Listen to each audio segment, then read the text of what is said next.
politics and join other things, and just to open initiation schools. You see, we are not here for position, but to serve. This is Moses Deben. Hi, good morning, Sis Cathy. My comment is that IEC is the mess. IEC has put this country under the bus. IEC was a person, IEC was supposed to go to jail. IEC is a mess. We need to go back to elections. Cyril Ramaphosa cannot do anything. This situation is above him. We're also putting the president under the bus because of this nonsense. IEC, it's a mess. This country is in this situation because of IEC. Thank you, Sis Cathy. SAFM values your views. Be an active citizen. Yeah, I don't know what that voice note means, right? What do you mean when you say the IEC is the problem, that the IEC threw people under the bus? IEC didn't vote, unless you're referencing the allegations that are being made by the Umkhonto we Sizwe party. But even then, the matter is before the Electoral Court, and they're yet to actually provide substantive evidence to back up their claims that they believe 9 million votes just disappeared, So let's just be careful with some of the things that we're saying, especially if they factually are not correct. I don't think it's correct to say that the IEC is responsible for the state of affairs. Voters are responsible for the state of affairs. But undoubtedly, of course, it's leading to its own set of frustrations now for South Africans. On that note, let me invite onto the show Dr. Oscar van der Heerden, a Senior Research Fellow at the Center for Diplomacy and Leadership at the University of Johannesburg. Dr. van der Heerden, good morning to you. Thank you for your time. Good morning, Cathy, and good morning to the listeners. Dr. Fikile Vilakazi is Director of the Gender Unit at the University of the Western Cape, also a political analyst. Dr. Vilakazi, good morning to you. Good morning, Cathy, and listeners at home, and to my colleague at studio. Perhaps a good place to start the conversation for this morning is that now that we have gotten a sense of the substance of the government of national unity, or the so-called government of national unity, are we at a point yet when we can make a definitive call about whether it in fact is a government of national unity, or if we're really talking here about a coalition government? Because I think that is important to be able to frame what exactly it is, not what we have been told it is, but what it is in form. Dr. Vilakazi, let me begin with you. Yes, Cathy, I think that by definition, a government of national unity should, in its expression, show us that there's some elements of unity between the political parties that are participants to a government of national unity, just structurally speaking. So we would want to see then a thing like 18 political parties in parliament, participating effectively in something that we can then comfortably say, yes, we have attained a government of national unity, especially when those 18 political parties have a stake in terms of what then constitutes that unity. And unity, in my view, would then be a kind of a representation of the different political parties that will take us to a state of functionality as a country, at least in terms of political governance. So you would probably revert back to saying, what is it that constitutes unity? And my calculations and my reading here suggest that it would be unity to an extent that it is able to demonstrate fully the achievement of proportional representation, which is our political system at this point, which means then that we've got 18 political parties in parliament. We then respect the voter by saying the voter has said, give ANC 159 seats and so on, as we know. And then when we structure governments, when we structure the cabinet and we structure spaces of service delivery in terms of ministries, we then feature the sentiments of the voter through proportional representation. At this point, Cathy, it looks like we are going somewhere there because I see smaller political parties are jumping in as well, but we still have the EFF and NK outside, which then does not necessarily, get us to that place where we can fully say we have a government of national unity. We could probably still be saying we're coming closer to it, but I think we're still in a state of broader coalition, just in terms of my reading at this point. All right. Dr. van der Heerden, your sense right now? Hi, Cathy. It's actually fun here. No, it's in between. But I would want to say that, perhaps the question we should ask is what happens when political parties choose not to be part of that unity? They actively choose to stay outside, because I do think there is some element there. We could potentially agree that government of national unity means a unified approach with all parties, but if parties choose not to be part of that government, then there is some accommodation that must be made within the parliamentary system for that, where some choose to be in the opposition benches to this government of national unity. I do think that the ANC, for example, have continuously indicated that the door is open. They are inviting all parties in. They are still wanting to talk to all parties. And that has been an ongoing theme from the ANC, the governing party, which is the one that got the most votes. And so I do think that in as much as Dr. Mohlahlana is saying that it should really involve all the parties, we've now seen in reality that some chooses not to be part of the GNUs. Thanks for that, and it's fair enough. I apologize, a slip of the tongue there, Oscar. Apologies for that. So then, in essence, again, given what we're dealing with right now, would you disagree with the idea that this is a broader coalition that we're working within now and not a government of national unity, outside of the fact that, yes, there are these players that have chosen to not be part of it? Yeah, I think that what's important is that there is no allowance for the term GNU or Government of National Unity in our constitution. The constitution talks of a multi-party democracy, and so we could, if we stick to the letter of the law, we can indeed talk of a multi-party coalition government, which is comprised of, at this point in time, 10 parties out of the 18 in Parliament. I think the ANC chose the terminology GNU, Government of National Unity, wanted to communicate a particular message of, as if you remember, Cathy, the logic, and the President reiterated this in the inaugural speech, the logic of the ANC leadership is to say the people have spoken, they've not given any single party an outright majority, and so we deduce or we conclude from that they are saying the political parties must work together to take the country forward. That is sort of the interpretation and the logic of the ANC, and hence they decided to come up with this terminology called Government of National Unity. I also think that they were trying to emulate a previous dispensation, a previous a period within our politics, right at the beginning of our democratic era, in wanting to communicate that there had been a moment before where the ANC were in bed with the main opposition. Then it was the new Nationalist Party, the Nationalist Party, which was the architects of the apartheid system.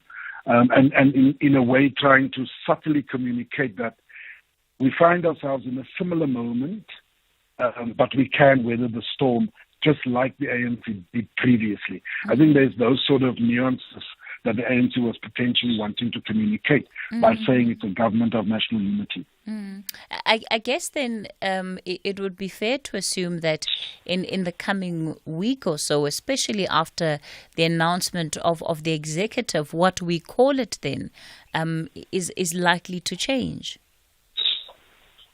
Oscar? Oh, yeah. Well, according to the statement of intent, which was signed by most of these parties that are part of the GNU, one of the provisions is that they need to go to a Lekgotla fairly soon after constituting government, which is the executive arm, as you say, and at that Lekgotla is when they need to then, as the parties participating in this arrangement, they will then have to then decide, how do we move forward? Do we still call it the GNU? Do we call it a multi-party coalition? What is it that we are going to define it as? And what is the program of action agreed to by all participating parties? Fikile, should we leave it in the hands of the parties to make that decision of what it is? Because, of course, they will want to frame it in a way that is most palatable for them. But, just because somebody says the sky is blue or the sky is red, it doesn't automatically mean it's red. We've got to look outside and say, well, we see it's blue, so you might call it red, but, we're going with blue. Yeah, exactly. No, you're absolutely right. Yeah. No, I think, Cathy, and Professor Van Heerden and listeners, my suggestion, honestly, is that the pattern of voting that we've seen in the 2024 elections already has directed to say our politicians are not capable of making those kinds of decisions by themselves, right? At least not one political party in the manner that voters have demonstrated. But what they've also said is that work together, which is something that we've read.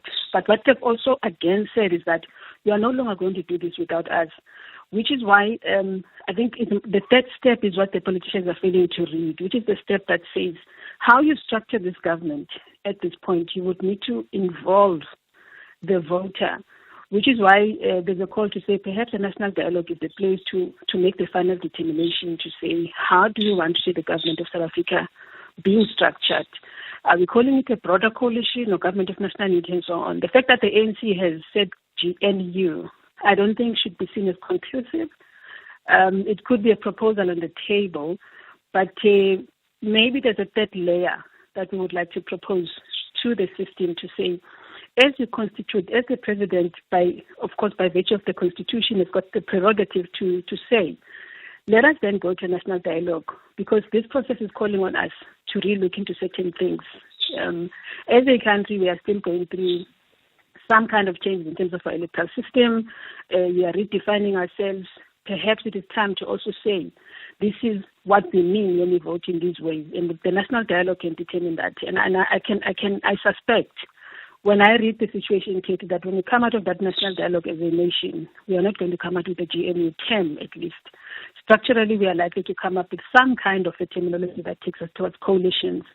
And I think then we need to maximize this moment, Katie, because we are going to local government elections next year to really firm up that language in our statutes, perhaps even put in a policy or legislative mechanism in place to say, this is what this thing is called. Or put different options as well to say, when the voter pattern looks this way, it tells us that we have to go the minority governance route or minority coalition. When it looks this way, it tells us to go to a broader coalition. And when it's this way, it tells us to go GNU. But it cannot be one thing, sure. In terms of the way things look now. As we speak, we're yet to have a government constituted under the 7th administration. What we've been made to understand is that the standoff currently is around positions that parties are likely to get within the executive. Oscar, a lot of parties coming into this government of national unity have said, well, we're doing this in the best interests of the country. We want to serve South Africa, etc., etc.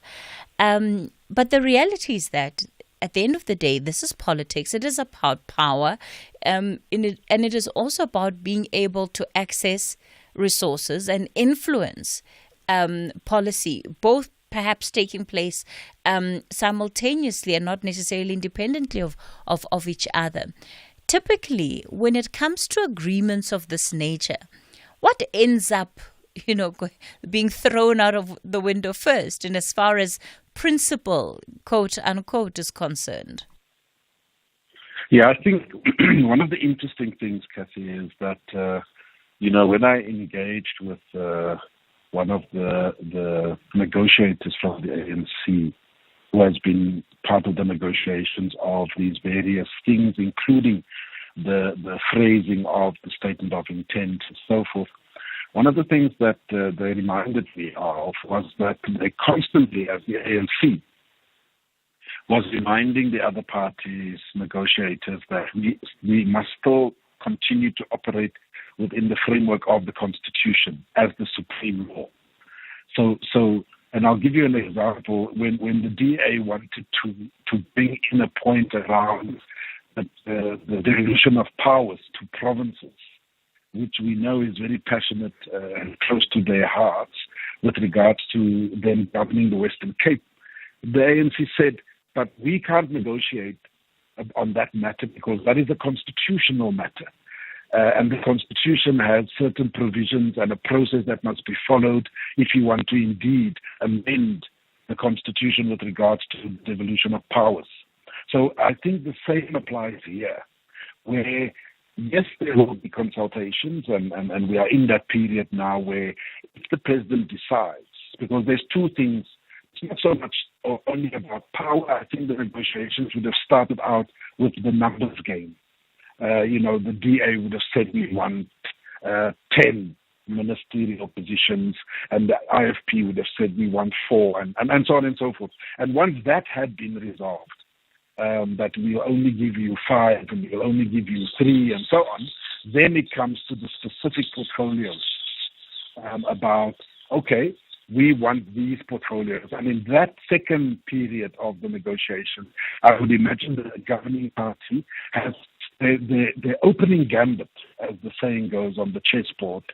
The opening gambit would have been these 7 or 8 portfolios are red lines for us. We are not prepared to compromise on them. And I would imagine, if I am so bold, I would say that finance would be one of them. Defense would be a second.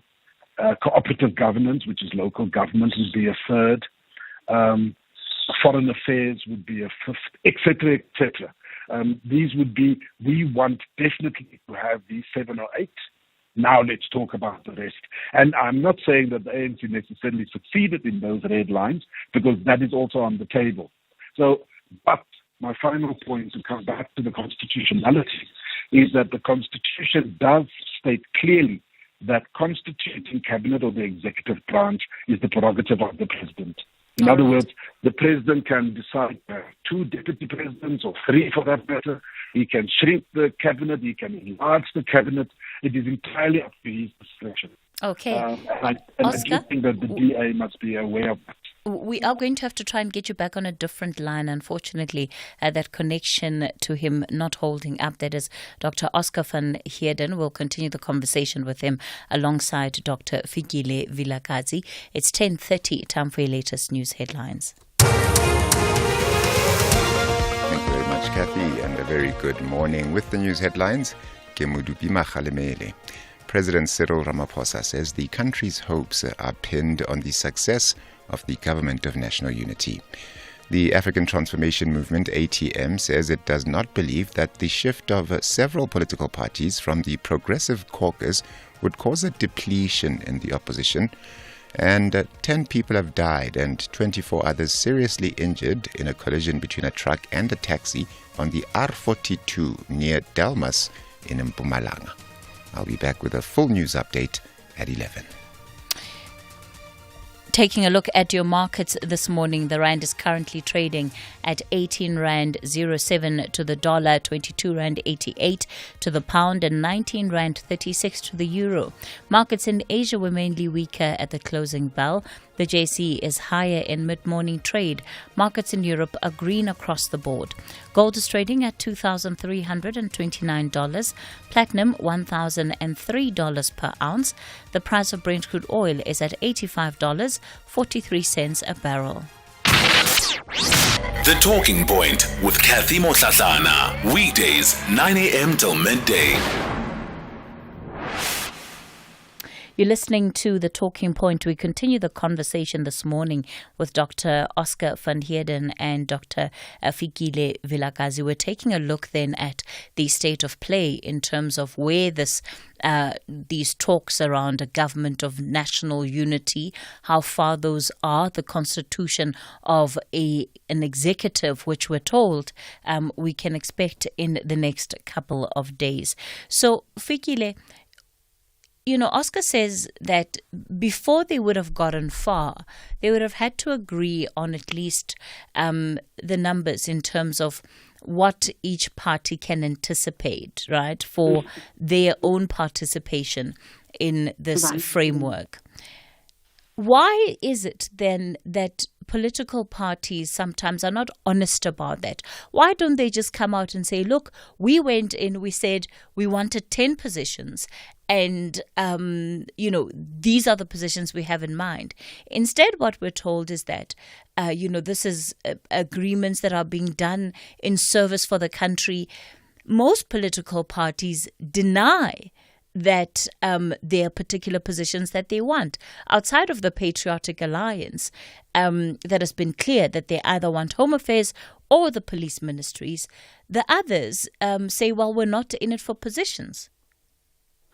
Yeah, and I don't know why, Cathy, politicians are not honest, which is why we are saying in this framework that we are at, there's a particular framework that I argue for.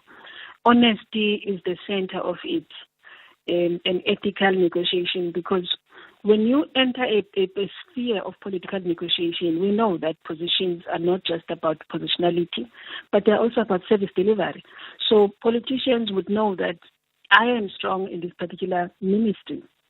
So if I join a coalition or government of national unity, I have to come with an agenda, right? The game of politics is one that is without an agenda, and I think the very first point of negotiation is declaration of interest. Every party on the table has got to declare that this is my interest. I come in here because I know I'm interested to lead the Ministry of Finance because I don't think everybody else has done a good job and we are capable of doing it in terms of our manifesto. And then you put that on top of the table for your negotiation. But to come in and say that you are clean, you don't have any interest, is really just lying to the public, but also to yourself, because then what are you bargaining for? The game of politics, particularly in a negotiation setup like we are in my framework that I'm proposing, we are in a buffer zone. A buffer zone demands that everybody declares their interest. And you say, this is how much I'm willing to compromise and this is what I'm not able to compromise. Like you say, AKP, draw the red flags for all of us to see what are your red flags and non-negotiables, and give us the green flags as well to say, here I'm able to negotiate, but I can only go up to, which is what I'm proposing, a 25% threshold or a certain particular threshold that I can put on the table. But I think it's dishonesty to come in and say I'm not interested in a position. It's not true. Political parties are joining because they want a ministry or they want to chair a portfolio committee or they want something. It's not just, you don't want to just go there and sit in parliament in a seat. Voters definitely don't want that. I don't imagine so. So I think that voters in South Africa are voting political parties because we want to see service delivered. So how can you then say you're not interested to be a minister of informal settlements when your voters said, please fix houses for us, we need accommodation? That's a reality. And in this framework, I'm saying the model of negotiation demands also that we are aware that this is a state of realism that we are in. People are voting to say, take this position so that you can lead us in that place. And Fikile, what for you is the impact of the lack of transparency, particularly in as far as creating a level of credibility for this government? There's the DA seen as, the big player here, maybe the IFP having some influence, but all of the other parties that have joined are just seen as political parties that are there for some form of benefit or the other. This is where this process is actually, in my view at least, going haywire. I don't want to use the word wrong, not to sound judgmental, but at the point where political parties, before they even signed that declaration of intent, what we were proposing is that make every step of the way transparent and public, because it just makes life easier for everybody. We have such advanced technology now. Cathy, SABC televises everything almost every day, everywhere. We've got SABC Plus and many other platforms. When they were negotiating, just at the interest of transparency, which is a constitutional demand, by the way, these could have been made public. Why is it that they want to go back to the closed doors again? Because South Africans were saying, we do not trust you anymore. We can't trust you behind a closed door in a boardroom, because the decisions you make, you tend not to center the public and the citizen. So we are saying at this point in time, we want to sort this problem with you as citizens. And the only way we can do it is if you mirror this to us in some form of transparency. Engage, keep the public engaged, so that we know what the DA is negotiating for, what are they demanding there, what the ANC is demanding there. But behind closed doors, we don't know. I mean, I remember the other night, Helen Zille was saying, we are not ready yet, before they even put, they sworn in members in parliament. There was this particular clause that she kept on saying, unless this clause is agreed upon, there's no deal. But then when you do that kind of thing, you are really agitating the citizen. You're putting us in a place of anxiety. And Cathy, South Africa is already in a stage of post-traumatic stress from apartheid, from colonization and racism and so on. And we're trying to sort. So we don't want to negotiate in a manner that also fiddles with the psyche and the emotions of the people. And transparency is something that sorts that out. And I think that is where politicians are not getting it right. Let's just get this process transparent and public. Engage with the citizen. Oscar, in your view, is there a legitimate reason for the public to not know this information, to not know what is currently taking place with these discussions around positions? Because ultimately it is the public's money, it is the taxpayer, you and I, that will be funding all of this. No, absolutely. I mean, look, it's very difficult, Cathy, to argue against transparency. I think I agree with Prof. Vilakazi's general points, but the reason why I think there is the secrecy around these negotiations is precisely because there's such huge interests, and the parties concerned wants to not give external forces influence on the process. And what I mean by that is, you would know, Cathy, that this amorphous term, the market, has an interest of how things are going to pan out with the cabinet. Civil society wants to know what's happening with these cabinet positions. The media, the fourth estate, plays a role. And if the process is as transparent as we would wish it to be, I fear that the influences from those. So, for example, if the DA comes publicly and say, we've been asking for these 4 or 5 portfolios, immediately the phone will be ringing, both for the DA as well as for the President, Ramaphosa, from various quarters, as far afield as London and Washington and so on, all wanting to have their say in, no, but really you can't do this, and what about BRICS, and, et cetera, et cetera. And so and then of course our own private businesses, because they want stability, they want to have their own preferences in terms of what happens with the mining sector or with the fisheries.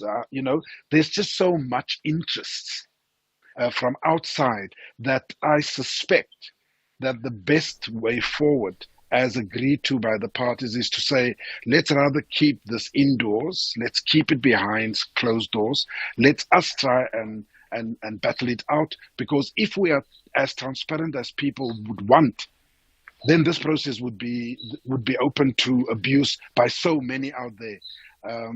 Because, the media, for example, would now start speculating, who is this person for this portfolio, and is this portfolio the right thing, and remember the mistakes of that time, blah, blah, blah, and so on and so forth. So on this one, I do think that there is some logic from the political parties to say, let's try and solve this indoors, have the boxing among ourselves, and then inform everyone. But Oscar, is that not happening anyway? Are those calls not taking place anyway?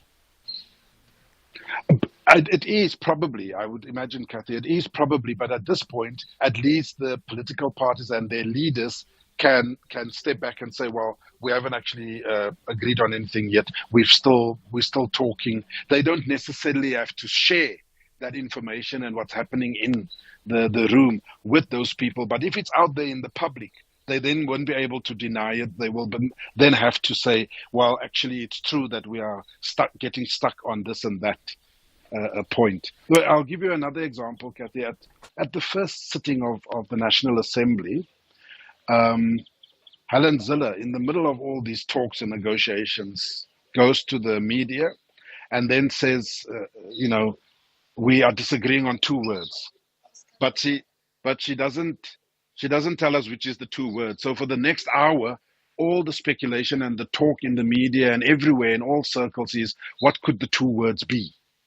And that is a way of using that to apply pressure to those that are negotiating. Because now everyone knows that we're just disagreeing on 2 words. Can we please be mature and move on?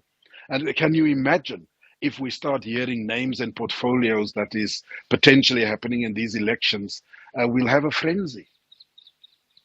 Okay, look, that's one way of looking at it, but of course that frenzy almost unavoidable when the announcement comes about who has received what position. That will have an impact of its own. So perhaps a delay in the responses, but certainly delaying what is likely to be the inevitable. Before I bring in some of our listeners to this conversation, when it comes to the smaller parties who are saying that they don't necessarily want a seat at the table, but they want the opportunity of influencing policy.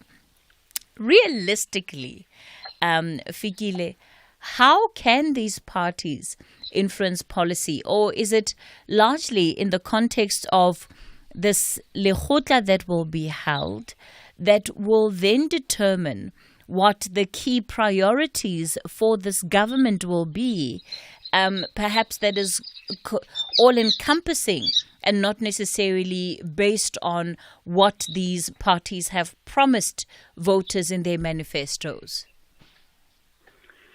Well, we can only remain hopeful, Cathy, that lekgotla is going to take us exactly to that place that you've just defined now, a place that shows clearly, for instance, what becomes the role of each political party, particularly the smaller political parties.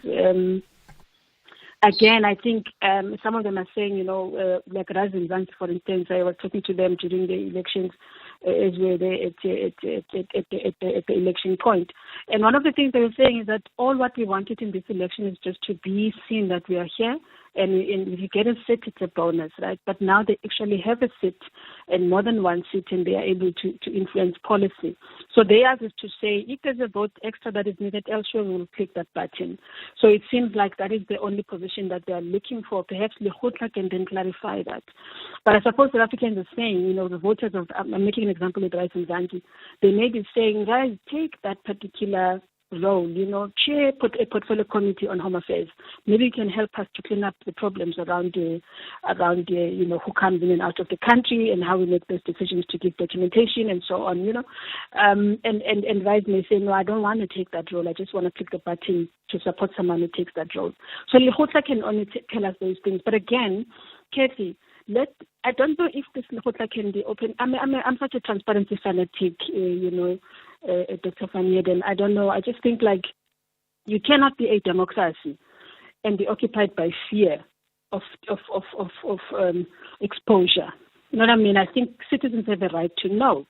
And we cannot then negotiate in a democratic state in a manner that seeks to then give preference, particularly to leaders who are supposed to be leading a democracy agenda. We give them preference to non-disclosure of information to people, to citizens, especially if it's important. I'm very fanatic about those things. So lekgotla, I think, has got to demonstrate some element of transparency. Who goes into this lekgotla? Is it still, again, the same political parties that are negotiating? Can't we get the media there? Can't we get representatives from society to say we want to be part of the decision so that we can then also frame the role of smaller political parties. These are our leaders. They're going to do this in the next 5 years. And I think we have the right to. For me, that's all I'm saying, is that if we really are saying our democracy has matured, let us demonstrate that. And fear is just thin air. Let us not be afraid to be transparent. Let us not be afraid to mature our democracy. Let us not be afraid.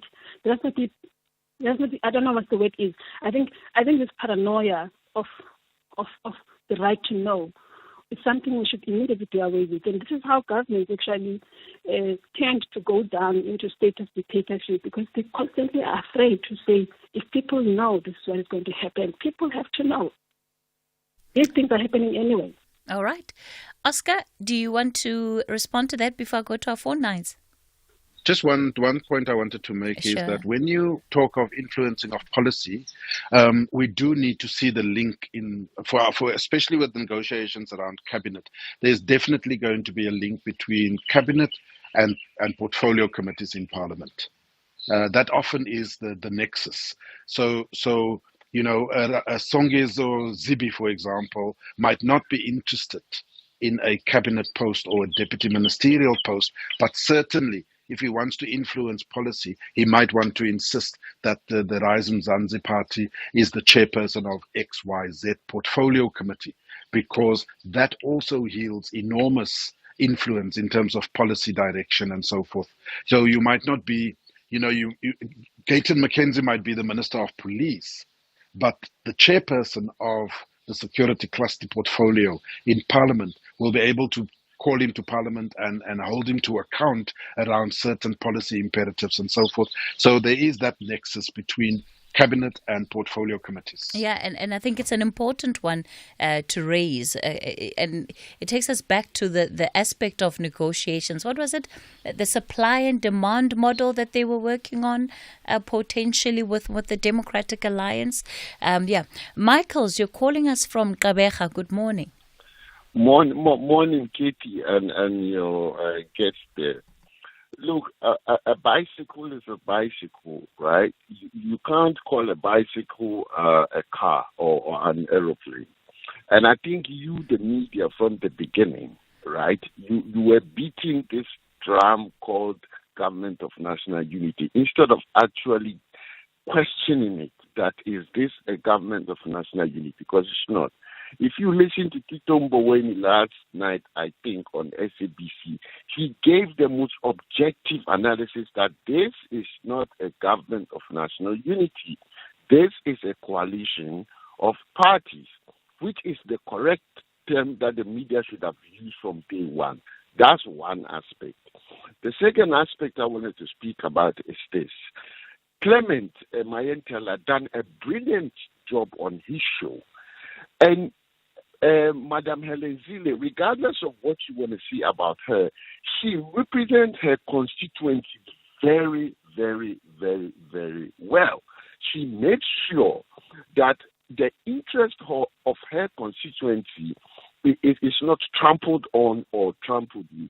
And she said that the DA and the ANC and the IFP, these three parties, they got together and they formed a consortium. And in that consortium, they put down some articles, 19, 21, and 24. And these articles states that before you are invited, all three of them have to agree before a political party can be invited.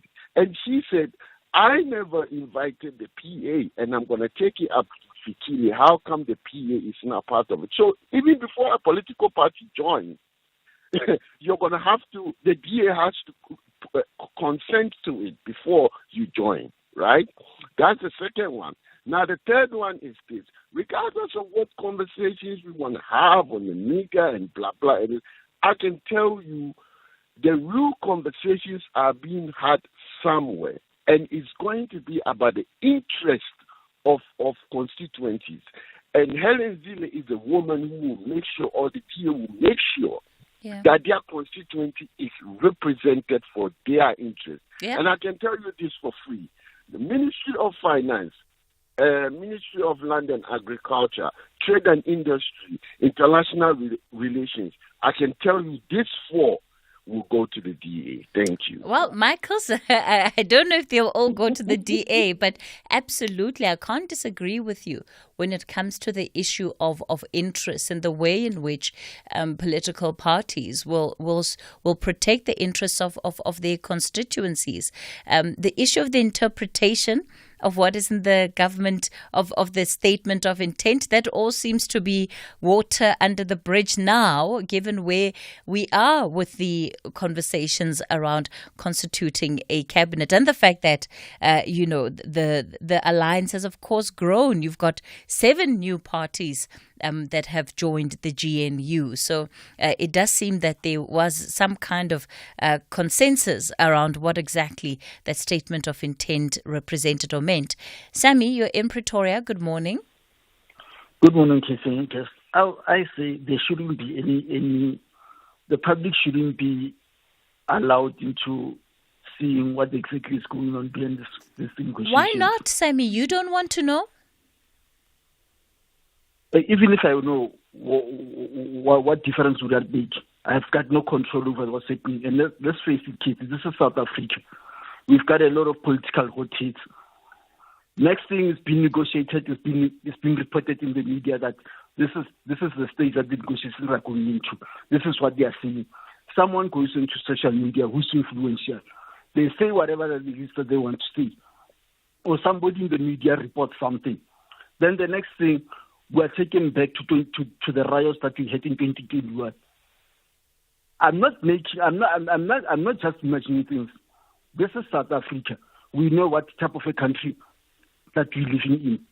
We almost had an instability after the elections when people were claiming that the elections were rigged. Now you want to add a spice on it about reporting what's going on in these negotiations. Somebody says something, we've got an instability, we've got riots. Okay. This is what will happen. This is South Africa, Katie. Let's not pretend as if if this thing were to be transparent, all will be hunky-dory. No, we'll have an instability, we'll have riots. Let's face the facts about the type of country that we're living in. Transparency is not absolute. Sure, we've got the right to transparency, but it's not absolute thing. Okay. Let's be realistic here. Sammy out in Pretoria, thanks for that view. Lonwabo Edutwa, good morning. Good morning, Katie, and your 2 guests there. Katie, I think since 1994, this is now the second government of national unity, if we decide to call it that, or even a grand coalition, whatever we want to call it. I think for a very long time we've been saying glass is half empty or glass is half full. Now I think we can also say that now glass is 3/4 full or glass is 1/4 empty. Now, I think it's a fact that the ANC, no party of all them has got the majority to rule on its own. But I don't think it is fair. We cannot discount the fact that ANC at national level has got more numbers than the rest of the other parties. Actually, even the DA, which is the second after that, is just almost half the number that the ANC got in terms of numbers. I'm not sure if that would count to nothing. Let me come just a quick question to Dr. Vilakazi. A question that says, back then in 1994, there are some elements within the South African public that were sold some dummy in what came out of 1990 negotiations and 1994 elections. Now, some of them, there are some things that have not been achieved that were promised then. Dr. Vilakazi, just to get your view on to what extent, if we're to play a long game, because whether you got whatever ministry now is a short game, what would become after 30 years from now? That is a long game as a result of the situation we are at now. Thank you. I'll listen on the radio. All right. Thanks for that direct question. Of course, I will give our guests an opportunity to respond just to some of those views shared by our listeners. Dr. Vilakazi, let me begin with you since you had the direct question asked. Cathy, I've always said for me the simple thing, I won't want to call it simple because maybe it's complicated for some of us, but it's to reverse the 1913 land dispossession.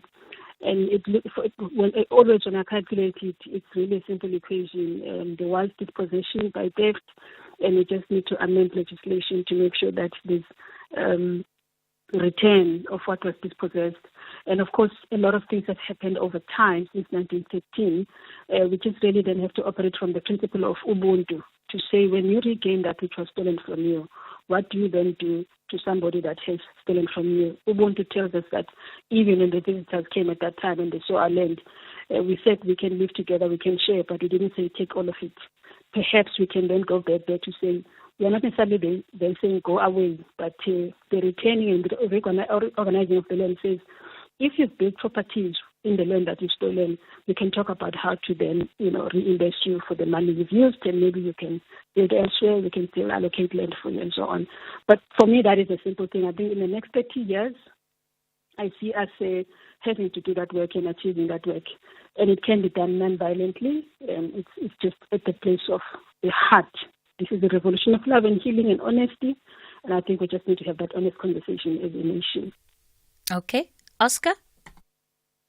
Cathy, perhaps just to link the last caller and the first caller's points, which is that, firstly, I agree with the sentiment that says that any political leader needs to advance the interest of his or her party. No questions there. And so, but it must be done without being disingenuous. Because you see, the sentiments of Helen Zille was playing on the naivety, I would argue, of many people that didn't necessarily understand or read the statement of intent. And what I mean by that is that it is quite evident because I think the first caller, if I'm not mistaken, was, just remind me, Cathy?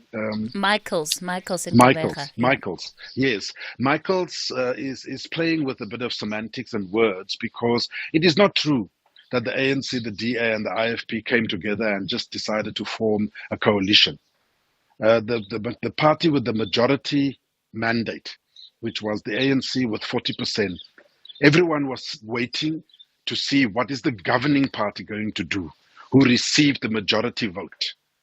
And the ANC decided to open the invitation and say, we would like to invite political parties into a government of national unity. Now, of course, as we've discussed earlier, Cathy, we can debate the choice of that terminology, whether it is indeed a government of national unity or whether it's a multi-party coalition.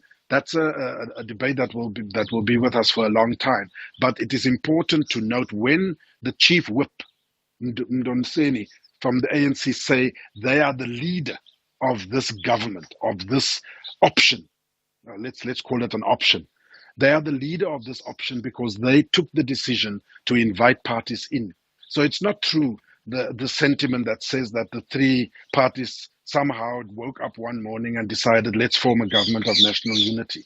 It is the ANC that decided that, and it's the ANC on the mandate of the majority votes that invited parties in. Obviously, the second largest party, which was the Democratic Alliance, then comes into the fray. Also, that's the first point. The second point is Helen Zille talks, for example, about this issue of 60% consensus. And that they must now have a say in what must happen with all these processes. Now, again, it has been clarified that when you talk of 60%, you are not talking of 60% of the National Assembly. Remember, Cathy, the National Assembly is made up of 400 seats. The MK party got 58 seats, the EFF got their allocation and so forth. The allocation of the seats for the GNU is 273 seats. If you take all of the 10 parties together, it's 273 seats. And then you apply this rule of 60%. Sure. In other words, 60% of 273 seats.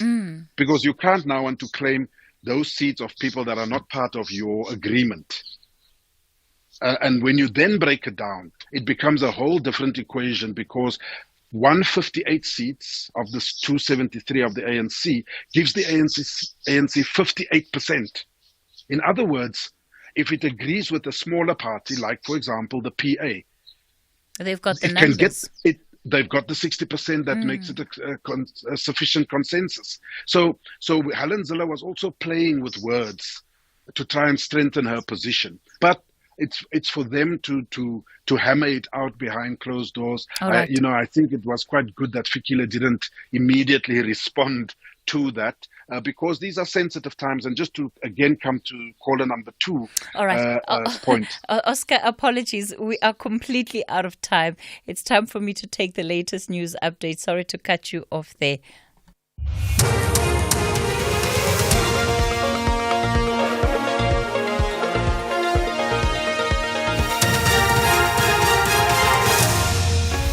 The top stories this hour: South Africa's hopes are pinned on the GNU success and 10 people killed in Mpumalanga crash.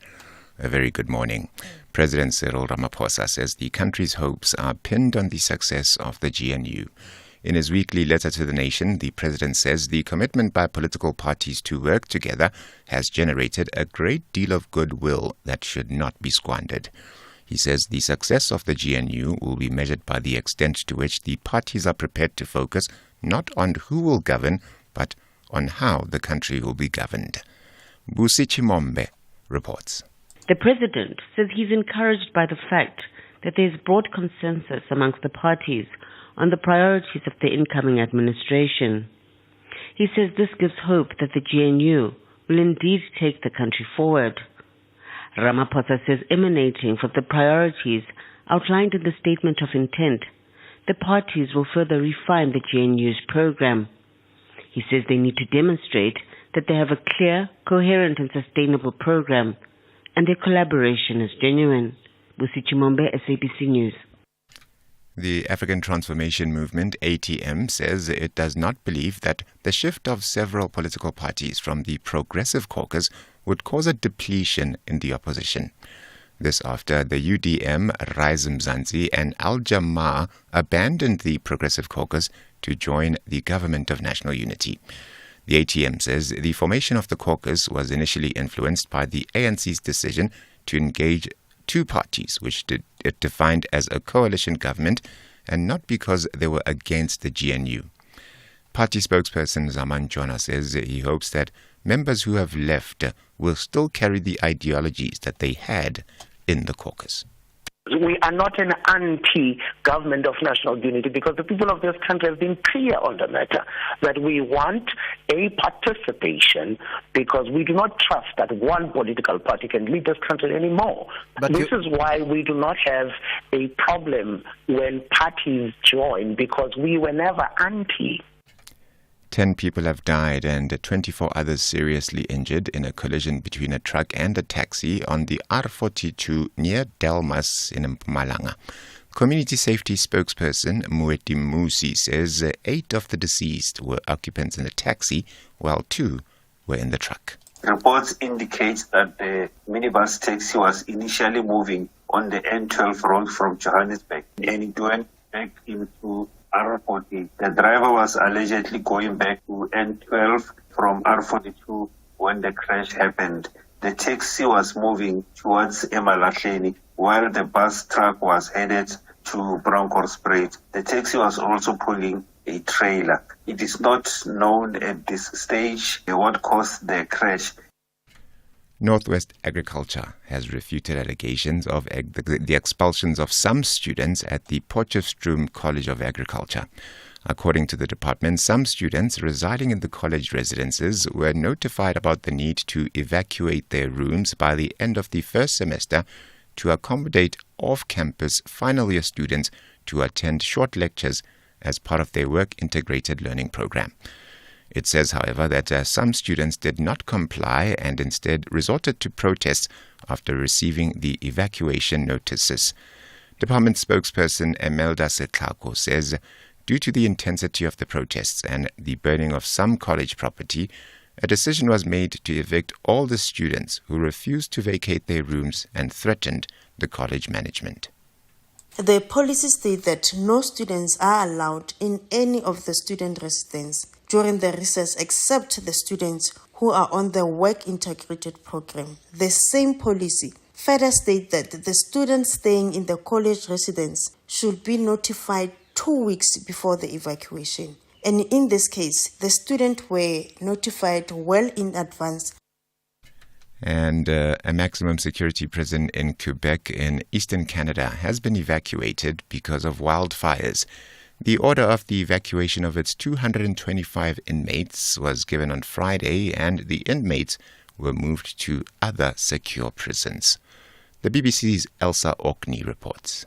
The federal prison in Port Cartier normally houses some of Canada's most notorious criminals, including several serial killers.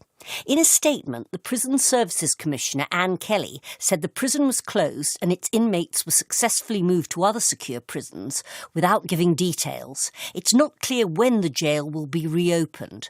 The wildfire season across Canada has so far been less destructive than last year, when 15 million hectares burned. But the federal government is forecasting another hotter than average summer. The top story at 11 o'clock, President Cyril Ramaphosa says the country's hopes are pinned on the success of the GNU. For SAFM News, Kemudupi Makhalemele. SAFM 104 to 107 nationwide. Leading the conversation. The Talking Point with Cathy Mohlahlana. Weekdays 9 a.m. till midday.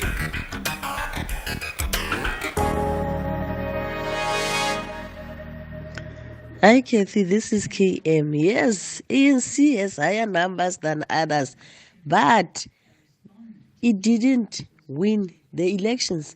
They are not in majority. Numbers don't lie. 40%. Now, ANC cannot just behave as if it is a ruling party. It's not. That is why they went for a GNU. So people must understand that. They cannot force ANC to rule the country, to rule as a ruling party. It's not the ruling party. ANC is no longer the ruling party. It's just like any other party there. Numbers don't lie. Thank you very much. Good morning, Cathy. Pardon my ignorance. I've said it so many times. I'm just actually confused about what the government of national unity is. Is it about who becomes a member of the cabinet? Is that what it means? Because I keep hearing news that this party has joined, this party has joined. Those parties are in parliament. Is that not platform enough for them to represent and have their voice heard? That you are only going to be effective if you are in the cabinet. So the government of national unity means who's going to be in the cabinet? Please, Cathy, clarify. There we go. Thanks, bye. Hi, Cathy. South Africans have endured such betrayal from our political system pre and post democracy. I mean, where is the accountability? You name it. CODESA process, no follow through. There was the Truth and Reconciliation Commission, no follow through. All of the ANC corruption, no follow through. There's zero accountability. It's true that we definitely cannot trust these politicians. What can we do to force transparency of the GNU process? I would like us to be empowered with that information. Thank you. SAFM values your views. Be an active citizen. 10 after 11 o'clock, welcome to the final hour of the Talking Point for today. For our final conversation, as of course we're observing International Pride Month, we're also then looking at where we are as a society, number one, when it comes to securing the rights of the LGBTIQ plus a community, but also how far are we in terms of building a truly inclusive society across the board? I mentioned that often when we talk about inclusivity, it's easy to nitpick at government, right? Because that becomes where the resources of the country are centralized. And so when we're looking for good or bad, the first place to go to sometimes seems to be government. But this is a conversation that really is not confined to just what happens within the state. It's what happens in society. What are we seeing in civil society? What are we seeing in the private sector, right? What are we saying, and what does it tell us about who we are as a nation? Well, one of our guests for this hour is visiting South Africa to hold filmmaker workshops and host a film screening on the visibility of the queer community into leadership positions in society more broadly. Whitney Skagi is a renowned LGBTIQ plus A filmmaker and is with the American Film Showcase Envoy. Whitney, good morning to you. Thank you for your time this morning. Thank you so much for having me. Welcome to South Africa. I don't know if it's your first time here or not, but I trust you've been having a good time. Yeah. This is my first time, so I'm just trying to take it all in as it comes. Your experience so far? I mean, I landed yesterday. Okay. So this is basically this is your this experience is so it far. Right here. Yeah, exactly. Literally landing to a rolled out red carpet. Well, I guess then the next couple of days, weeks are going to be the best fun because you're actually going to see what we have to offer as a country. Also joining this conversation, Maduba Matlachi, who is Communications and Media Relations Manager at Outright International. Maduba, good morning. Hi, Cathy. Good morning and happy Pride Month to you and your team, and welcome to Whitney. Maduba, Whitney came all the way from the US to studio. What excuse do you have for not being in studio this morning? That's what I would like to know. I'll talk to you off air about that. I was supposed to be there with you. I had to throw you under the bus. I couldn't resist, Maduba. Whitney, let's talk about, part of why you're largely here and the need then of actually highlighting the visibility of the queer community in leadership positions in society more broadly. What is it that you have seen that has led you to this moment? Well, I mean, I made a film called The Beauty President, which explores a man named Terrence Allen Smith who ran for president in 1992 as his drag queen persona, Joan Jett Black. And I remember when I was researching and eventually found this story, the thing that struck me the most was the fact that I'd never heard of this before. I'd never seen it in my history books and textbooks. It was nothing that was top of mind, whereas you had figures like Harvey Milk that was, more broadly known. And so for me, it was really, striking to see not only a queer person, but a person of color that was doing this 30 years ago. And I had no idea about it as a younger queer person.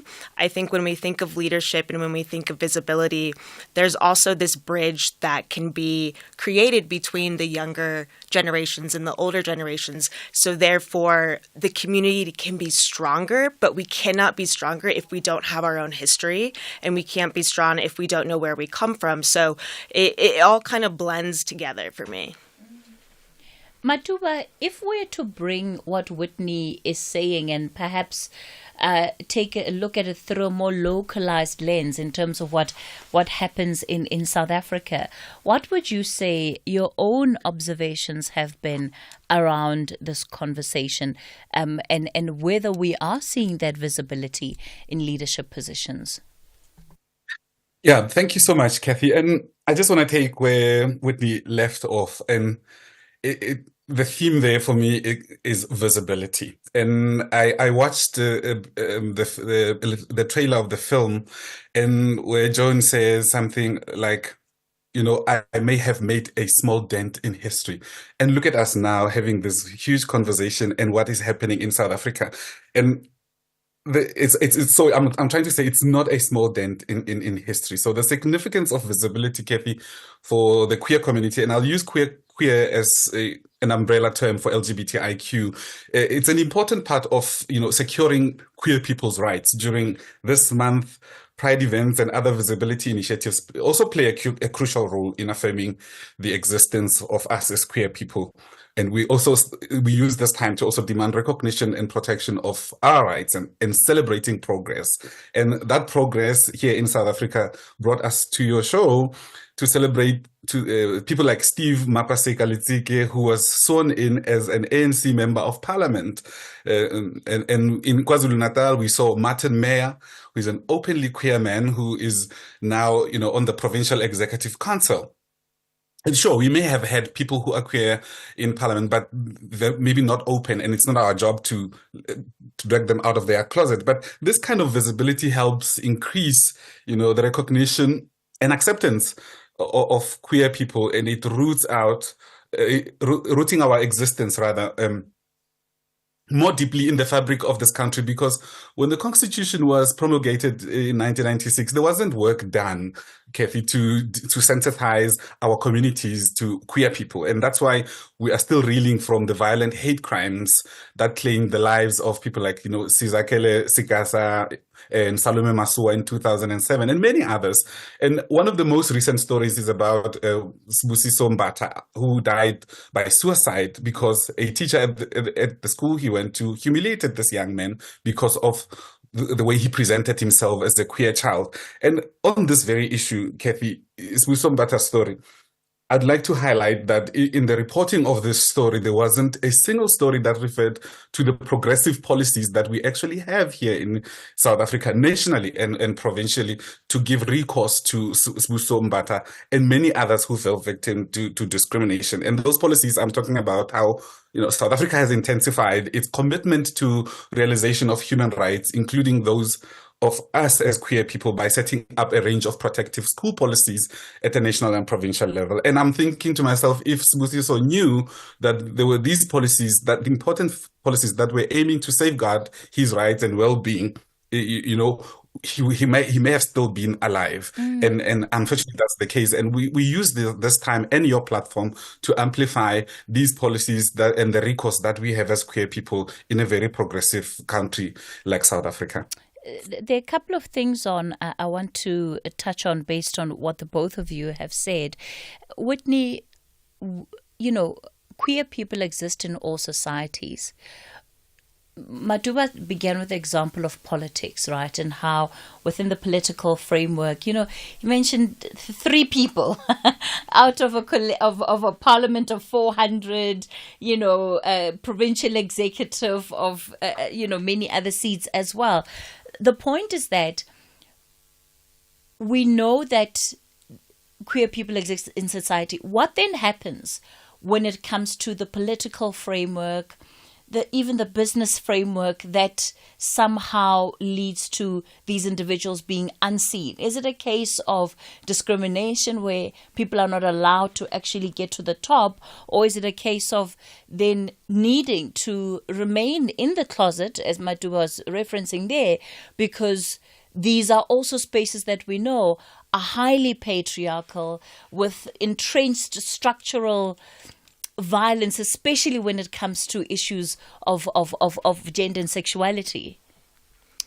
Yeah, I think in terms of why might we not see more, why might they be in the closet, I think that is ultimately a very personal decision of whether or not you come out of the closet. But I think to your point of the patriarchal system, it turns into a matter of safety, right? And it turns into a matter of, do I feel comfortable enough in this space to be 100% me? Do I feel comfortable enough in this space to be 100% authentic? And you have to make that call a lot of times as a queer person of whether or not you feel that way.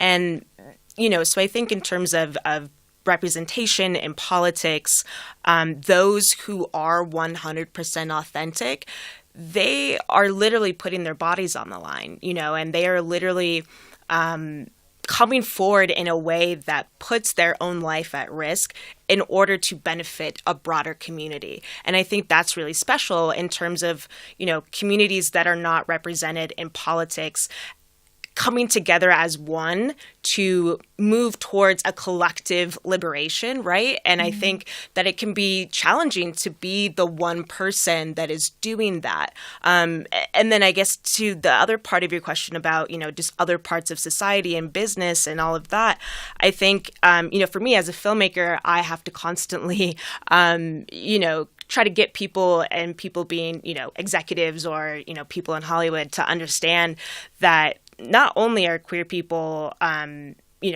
movies and part of, the film industry, they're a massive audience. And I think there's this misconception that, there's only this small subsect of queer folks when you think of things like RuPaul's Drag Race and how far that has come as a media sensation. There's now Drag Con, and so I think, from unfortunately a capitalistic perspective, there is a lot of queer people that are moving culture, that are moving dollars in terms of culture. So, that's sometimes a card I have to pull, unfortunately, in order to, then be able to get into the system to then try to subvert the system.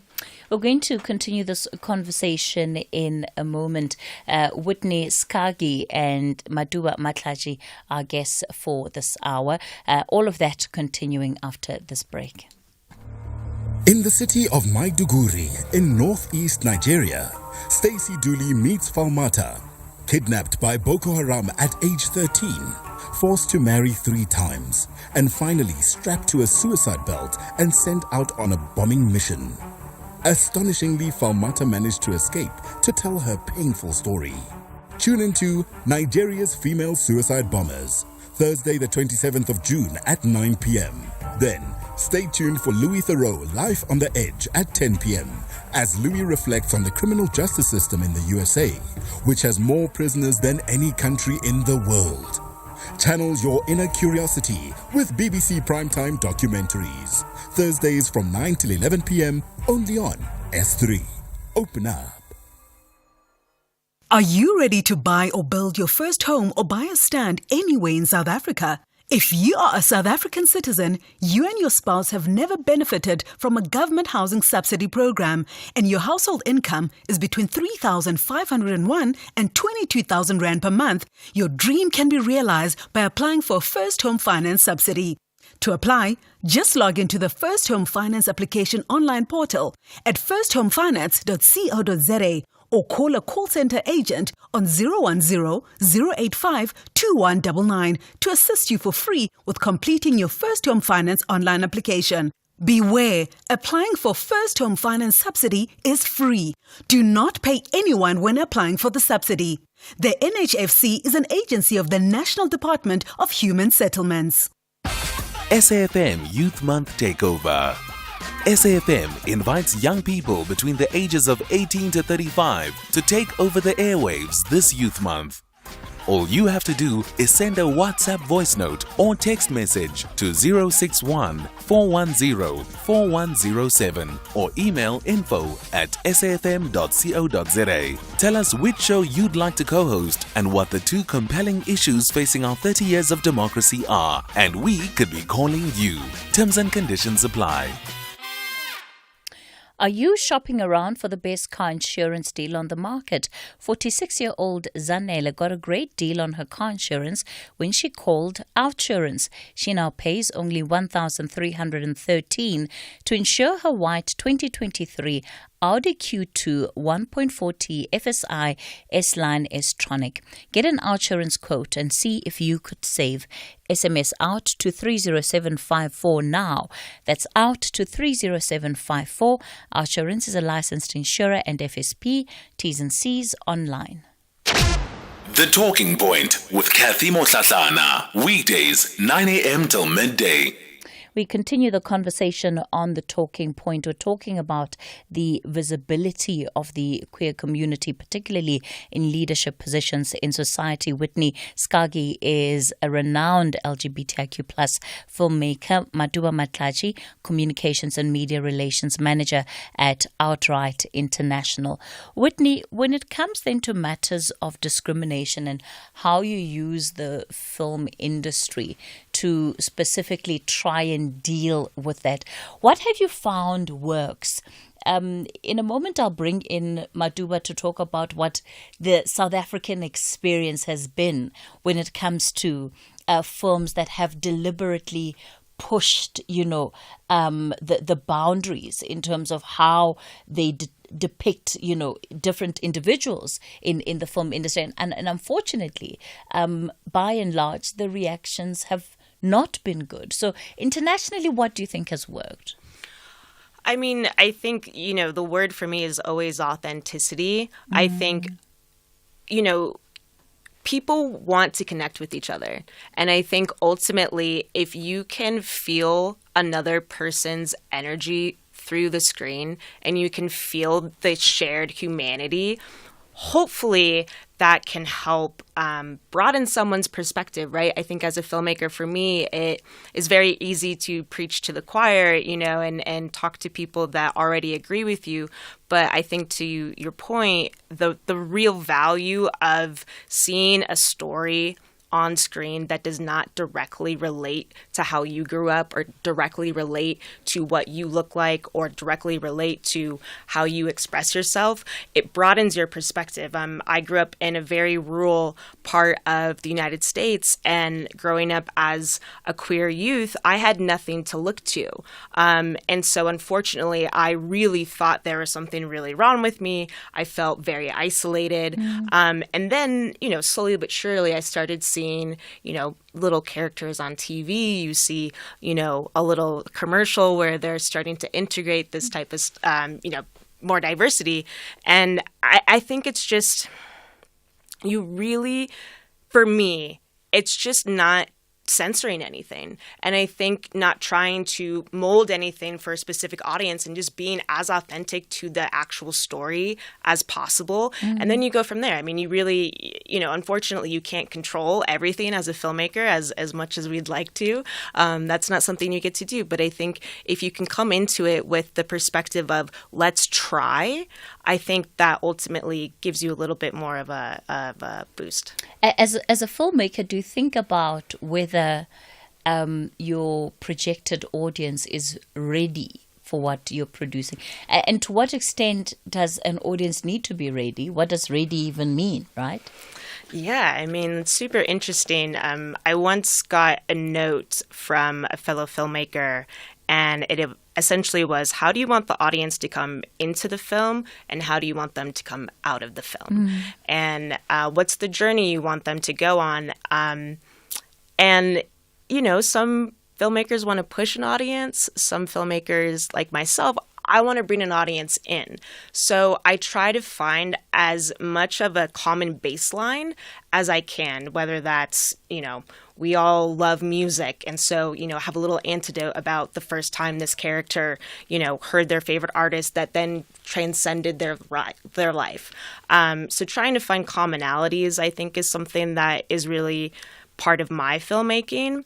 I think it's also, you have to think of what is your goal with the film, So if your goal with the film is to have the widest possible audience and make a lot of money, that's going to be a different, method, as opposed to you want, this film to change policy. You want this film to inform culture and society. So, there's a lot of considerations when it comes to audience. But for me, I want to trust the audience. I don't want to belittle the audience. I don't want to assume anything about the audience. So again, I just try to come into it as open as possible. And, I mostly do documentaries. So it's also just allowing the person that I'm, sitting and having a conversation with be as true to themselves as possible and making an environment where they feel comfortable doing that. All right. We're going to continue this conversation in a moment. It's 11:30. Time for your latest news headlines. Thank you very much, Cathy. And with the news headlines, good morning. President Cyril Ramaphosa says the country's hopes are pinned on the success of the Government of National Unity. The City of Cape Town's Water and Sanitation Department says the water supply to large parts of the Cape Flats has been shut down. And firefighters in South Korea say they found around 20 bodies after a large fire broke out at a lithium battery factory near Seoul. I'll be back with a full news update at midday. SAFM has signed a code of conduct that is enforced by the Broadcasting Complaints Commission of South Africa. Under the code, we are committed to giving news that is accurate, comment that is fair, and programming that is not harmful, does not amount to hate speech, or contain violence or explicit sex. If you think we are not living up to that code, then you can inform the Broadcasting Complaints Commission of South Africa. Direct any complaints in writing to the Broadcasting Complaints Commission of South Africa. PO Box 142365. Craig Hall 2024. Fax to 011-326-3198 or an email to bccsa@nabsa.co.za. For more information, please visit www.bccsa.co.za. The Full Circle with Bridget Masinga. Let's start with your story, how things used to be and when things changed. So, my kids were staying with my mom who passed on in 2020. Then I had to take them. At first, everything was okay until we moved. That's when I noticed a change of behavior on my older daughter. She started with smoking weed. And I was on her case. She then said, can I please take her to the rehab for that because she can't leave it on her own. Yeah. I then took her to a private rehab in Bloemfontein. Well, she came back, she was okay, she was doing well until September last year. That's when everything started changing, the behavior. She started being untidy, started having short temper. It was a mess with her. Utabile Ndai, who is a mother to a daughter who I believe is now 19, around about 19, currently in rehab. The Full Circle with Bridget Masinga, Monday to Friday, 1 to 3 p.m. The Talking Point with Cathy Mohlahlana. Weekdays, 9 a.m. till midday. All right, we continue the conversation on The Talking Point. Whitney Skagi, Maduba Matlaji, my guest for this hour. Maduba, I was listening to Whitney just talk about, dealing with different themes and using the arts as a way of, making visible, right, members of the queer community that by and large feel unseen, unheard. In the South African context, the little attempts that we have seen to try and do that have been incredibly unsuccessful. Film, I just think of Ingeba, The Wound, and what that film did to our society, the backlash that filmmakers received, that the cast received. We can watch sitcoms coming out of America, funny enough, of that are family orientated, very funny, right? Of gay dads that adopt children. I don't quite see that on South African TV anytime soon. I mean, I can't think of any series where there's even a relationship in even a homosexual context. Yeah, I mean, Cathy, we should be far, far ahead of many parts of the world in South Africa, to be honest, because we got a template to have representation in 1990 when we had the first gay pride march of 800 people in Johannesburg. In 1990. And then 1994 came and there was still nothing so much. But I think in 10 years of democracy, I think later in 2004, that's when we saw Yizo. Teboho Mahlatsi presented, the first LGBTIQ intimacy scene, which was received with mixed emotions in the country. And that was representation that we needed so much on South African television. And I must say, there've been small pockets of victory for the LGBTI community in film and on the small screen on television. Mfundi Vundla also on generation. You remember Jason and their Oh, partner Jason. on a popular soapy Generations. Yeah. And and those were the kinds of representations that we desperately needed on South African television or in any prominent space that can show that queer people have existed since the beginning of time, and it's not like we are asking for, special rights as LGBTIQ people, because we exist and we are here. And that's why it was always important to have these representations seen on TV. And I must say that there have been others, and very recent ones. And some of them, I personally feel that they hypersexualize the lives of LGBTIQ people so much. And then they feed into the stereotypes of being promiscuous as gay men and lesbian women who are forced to have children and have a family, a nuclear family. That's easy on the eye and the feelings of heterosexual people. But I'd like to differ with you to say that, in South Africa, we've had fairly interesting and sometimes successful representation of queer people on the big screen and on the small screen. And I remember Ingaba caused an uproar, and and that's what we are supposed to do: create conversation about the lives of queer people, so that we sensitize our communities. Can you imagine, Cathy, if there was I'm taking you back now to when you were still in primary school, even when we had that Masakane campaign about HIV and AIDS. And it was a missed opportunity there to portray the intersectionality of minorities in society, to show that queer people exist, because we had just come out of the AIDS epidemic that we saw that ravaged a lot of queer people. That was the missed opportunity to actually sensitize us, to say these people exist, and without access to healthcare, their human rights to exist. So I think those were the missed opportunities, but now we have new opportunities, and that's why we have Matuba, International Pride Month celebrated by that. Matuba was struggling with that connection to you. I'm not sure what's up. We'll try to get him up on a different line. I've got a message coming through from one of our listeners. And Whitney, I think this is something that you can also touch on. This listener says, "Happy Pride Month. I so wish gay people can find a way to discuss classism right in the gay community. It's toxic. Even the so-called pride, it's for privileged people like your guests.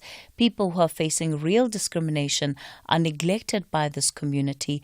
I really don't enjoy pride. It's full of classism." Whitney, what would you say to that? That is very much something that I see in the States as well. I mean, you see a commodification of pride as, big banks putting up, a pride flag for the month, and then they continue to do things that do not benefit that actual community throughout the year. So I think it is a big privilege to be able to participate in that and feel welcomed and to feel safe. And I think, on the topic of intersectionality, being a queer person of color is very different than being a white gay male, right? Which is different from being a trans woman of color. And I think, understanding that intersectionality is extremely important if we are going to move forward collectively in the way that we individually want to move forward. It's not going to happen if we do not acknowledge that within the queer community itself, there is prejudice, and within the queer community itself, there is privilege that is not recognized, and that causes more harm to the internal community than perhaps any external, pressures or discrimination. Because if you don't even feel welcomed in the community that you're, a part of, like, where do you go, How important is it that these nuances are also things that people like yourself are able to highlight and bring to the fore when you're making your art?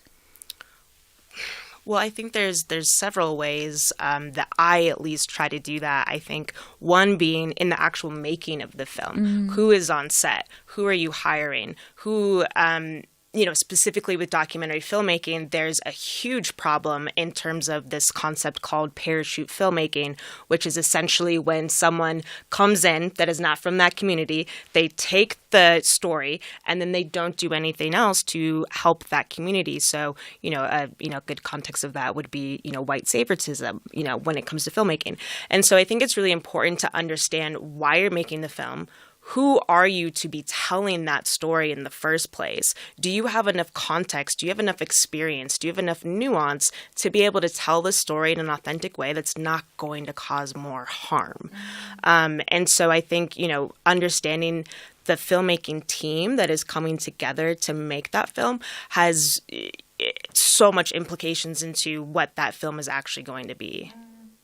Matuba, do you have a particular response to that message from our listener on the issue of class? Yeah, I mean, Cathy, let me just confirm if you can hear me now. I'm sorry about that disconnection. Can you hear me? Yes, much better. Thank you. Awesome. Look, Cathy, the South African LGBTI local movement has made strides in making Pride as accessible as possible, because these points that are raised in that message, we know about them. And that's why today many townships are celebrating Pride every October and September in this country. Whether you are in Cape Town, whether you are in Gauteng, and you have Soweto Pride in the East Rand, there's lots and lots of Pride that are in KwaZulu-Natal as well. The Durban Pride has its own pockets of smaller prides that actually saw the need for people who do not have access to Pride. And today, are recognizing that need for prides that are more nuanced and reflect the lived experience of queer people in townships, in informal settlements, and anywhere in the country. And and I will credit the activists in this country who have broken away from a mainstream pride that doesn't talk to people who look different to what pride used to look like in posters 10, 20 years ago. So this is being addressed. And I acknowledge my own privilege as somebody who came from an unprivileged space in Soshanguve. And I work hard to be where I am, where I can actually exist in spaces that are safe, I can choose. And I know there are other people who are coming behind me. And we're trying to make things easier for them so that they feel safer in a South Africa that appreciates everybody. And I do, and it's important that that message came through, but we are addressing this issue as activists in the country and internationally. I've got another message which says, I'd like to remain anonymous. Can I please? You see, in this country, if you belong to the LGBTIQ plus community, your life doesn't matter. I'm 26 years old and I've got a master's degree in international relations. I've been applying for years, but I haven't been enrolled in a single internship in this country. The patriarchy that exists in South African politics is out of this world. I was 24 when I did my master's, but you'll be shocked when I say I've never worked in my life. Life is extremely tough for us, but we keep moving anyway because there's nothing that we can do. That is absolutely a heartbreaking message of a young person who believes that he's actually being denied opportunities because he is queer. Matuba? You know, Cathy, inclusivity is a very difficult thing still in South Africa, and also taking into account the high unemployment rate in this country, it doesn't make any life easier for people who are queer. And being a queer person myself and worked in mainstream newsroom all the time, I know how difficult it is to get through to people and have a healthy working environment. So I cannot imagine somebody who's still a job seeker at this point, who's openly queer and trying to get into the work system. But what I can advise is that we have so many effective local LGBTIQ organizations in this country that link queer people to jobs that they are qualified for. In fact, there's funding that's created to actually give queer people internships in these organizations. But we don't all want to end up in NGOs just because the NGOs speak to our lived realities. We need to push forward for open workspaces for LGBTIQ people. And that's why it was important to see people in decision-making rooms like the parliament being sworn in, like Steve Litsike and Martin, who will speak on behalf of the LGBTI, because the representation is so important too. We don't have enough of that, and that's why we will always have an exclusive way of giving people jobs in South Africa. And this is something that we really need to change. All right, thanks for that contribution, Whitney. As we wrap up the conversation, how long are you in South Africa for, by the way? I think 12 days. So I think this is day 1 of 12. Okay, so what do the next 2 weeks look like then? Oh my goodness. Screenings, workshops, panels. I'm really excited to meet the local film community, local activists, and hopefully, start some more conversations. Fantastic. For those who want to participate, what can they do? Must they contact the U.S. Embassy? Go onto the U.S. Embassy website. All the officials are looking at me like, Cathy, what are you doing? Well, she is doing it. She just done it.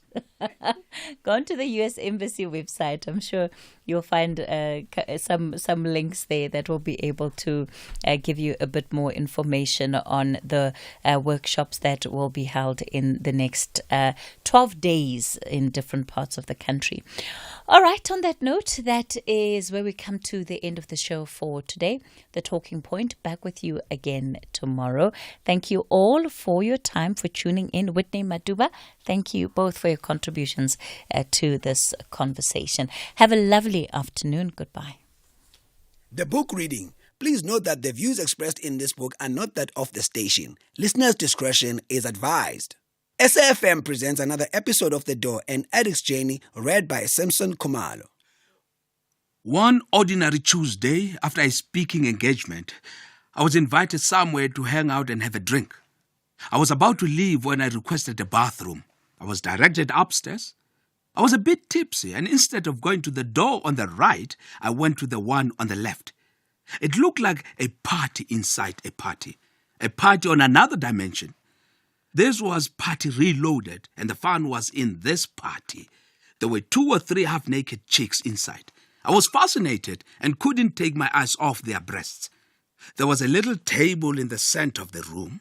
Someone pushed the door closed behind me and locked it. It took a bit for my mind to register that I was inside a drug environment and that people were high.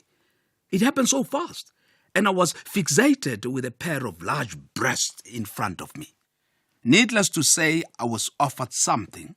Of the many things that were on the table, I took the one that looked like a cigarette. I was shown how to inhale it. It was a little glass clear pipe with some dark wire in front that seemed to act like a filter. I didn't want anything that I had to put up my nose. That didn't sit well with me.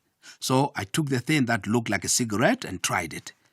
The first time I tried, I swallowed the smoke and coughed profusely, and it wasn't nice. They all laughed at me, and I thought to myself, I'm not going to be a laughing stock. So I tried again and again. I wasn't there for very long before I decided to leave. Then, after about 10 minutes of driving towards home, I started feeling funny. I believed the drug was kicking in, and I felt something that I had never felt before. I parked on the side of the road and savored the moment. I didn't know what was happening to me. I liked the feeling. Although I'd had a couple of glasses of wine, I knew the feeling must be because of the stuff I'd smoked. The feeling was out of this world. I thoroughly enjoyed it, and my body and my mind wanted even more. I didn't understand. I knew that I had to be home by 10. It was a Tuesday night, and I wouldn't have an excuse for being late. But I was just too overwhelmed, and I needed more. The decision was not hard to make, and I turned back to the party. I was welcomed back, albeit with suspicion, and was soon given more of the stuff, which I was told was called rock.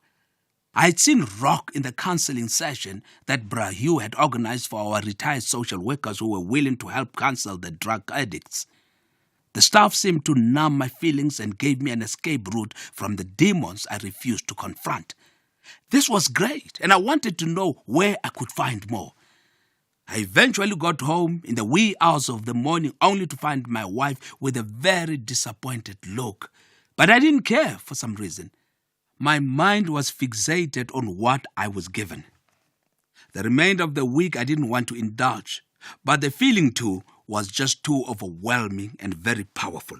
I was craving it, and I'd only done it once. That Friday, I went out drinking with friends, and on my way home, I figured if I cruised through the seedy part of Benoni, someone would point me in the right direction to get more of the stuff I was still craving. It was not long before I met a Nigerian who, for 200 rand, gave me rocks and a pipe. I went home and tried it in my garage. I didn't get the instant kick I wanted, but after a while, I could feel the effects on my brain. Words truly fail me to describe what was happening in my brain. I finished it all, and feelings of guilt overwhelmed me. What am I doing? Am I crazy? These are drugs. I was playing with fire, and I was going to burn out sooner or later. What had become of me? Then I rationalized that there wasn't really anything wrong with the stuff, and besides, it was impossible for me to get hooked. I didn't do it again for about 2 weeks until I went out drinking again with friends. On the way home, I went looking for the Nigerian who had sold me the stuff before. When I found him, he asked me where I had been and then apologized for giving me stuff that wasn't so lekker. He said that sometimes he got shipments of drugs that weren't great quality. I had no idea why he was telling me all that. I didn't even know there were different qualities. Anyway, he offered me something for free and said if I liked it, he would reserve some for me. Of course, I took him up on his offer. Wow, that stuff was out of this world.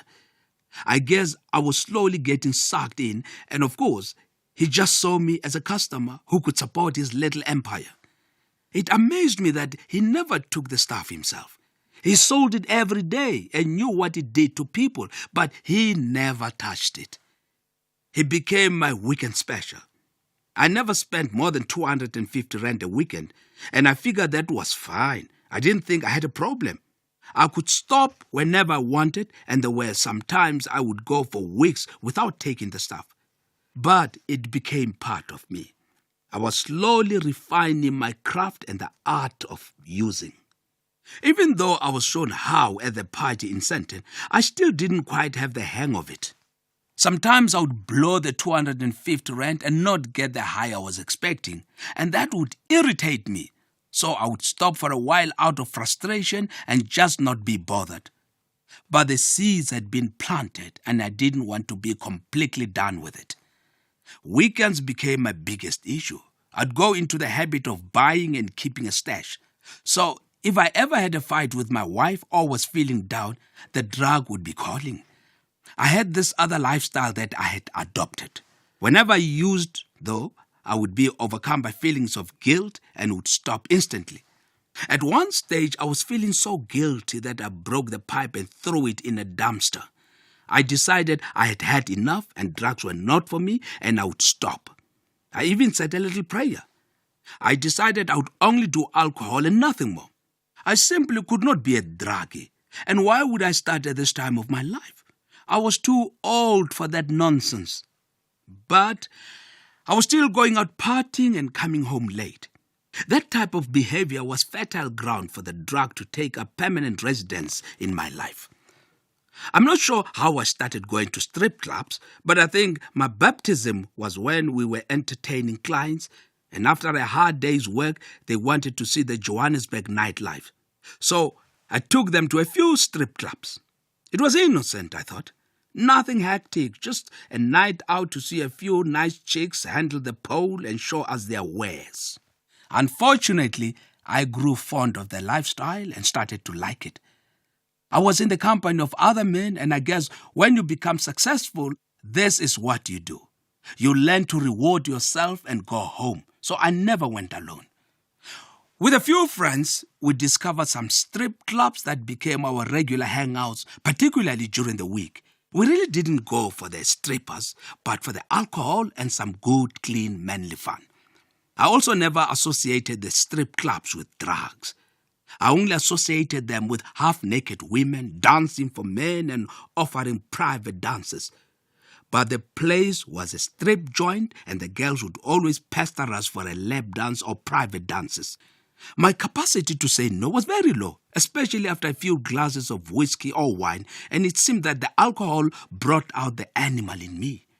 The more potent, the better. I started to develop a habit of going alone to a strip joint for a glass of wine before going home.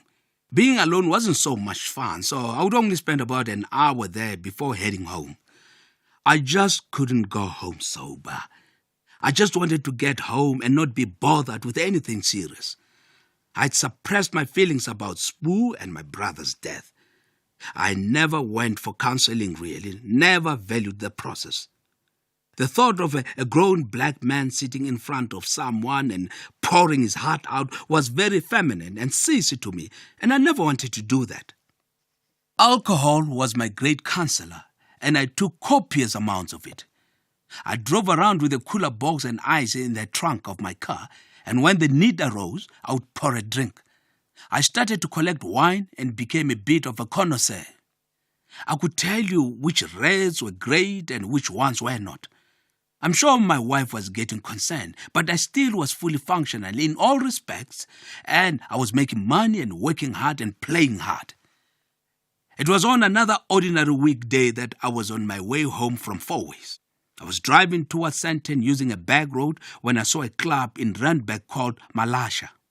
There had been one in Rosebank that had moved. I never knew where it had moved to. I knew the owner, and it was a Wednesday, so he was there. We exchanged pleasantries and laughed a bit. I told him I had just come in for a drink and went to sit by myself. A young lady with bare breasts asked if she could sit with me. When I refused, she asked if I could at least buy her a drink. The place was not so full, so I went ahead and bought her a drink, and she expressed her gratitude and moved away from where I was sitting to join her fellow strippers. I never left my drink unattended. It's a rule I made. If I ordered something, it must come to me sealed. I had too many stories of people's drinks being spiked, and then they'd end up being robbed and left in some strange place. I downed my drink and had to use the bathroom. And on my way to the toilet, I saw through a cracked door the same chick who had wanted to join me. She was in the ladies with one or two other girls, and I saw something I don't think I was meant to see. They hadn't quite closed the door, probably because the place was pretty empty. She was smoking a pipe, the same one I had smoked. She invited me inside, telling me to ignore her friends. She asked if I wanted some, and before I could respond, she had shoved the pipe in my mouth and started lighting it. I was nervous, thinking that I could get caught, and what if the police barged in and found me in this state? But deep down, I didn't care because the pipe was king, and I was ready to serve my lord. She showed me in a quick second how to get the maximum high from the pipe. This was different altogether, and it was good. I asked her what it was. I had tasted many pipes before, but never had I felt this amazing. She said, "It's brown sugar, baby." I thanked her and went back to my seat and continued drinking. Boy, this was something. That was another episode of The Door, an addict's journey, written by Abner Mariri. The book is available on www.abner.africa. It is broadcast on SAFM at 11:45 Monday to Thursday on The Talking Point. It is produced for the station by Vovi Patala, read by Samson Kumalo, technical production by Nanda Koza. Stay tuned to SAFM coming up. Here, there, and everywhere. SAFM 105.1 FM in Johannesburg.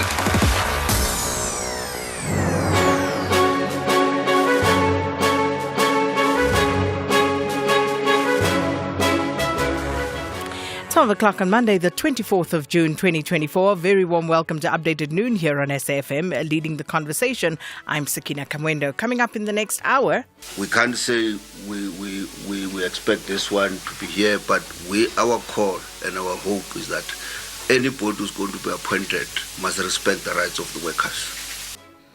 Labour Federation COSATU says it's the president's prerogative who makes cabinet or not, and 10 people have died in a collision between a truck and a taxi on the R42 near Delmas in Mpumalanga.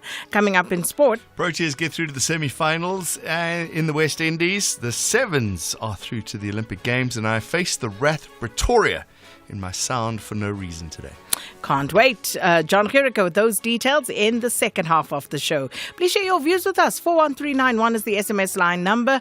You can also write to us via X or Facebook at SABC News _radio or using the hashtag Updated Noon. Alternatively, send us a WhatsApp voice note. 0826923909 is the number to dial. Well, these and more stories coming up on this Monday edition of Updated Noon. First, though, let's bring up to speed with the latest news. Here's Mudupi Mohlahlana.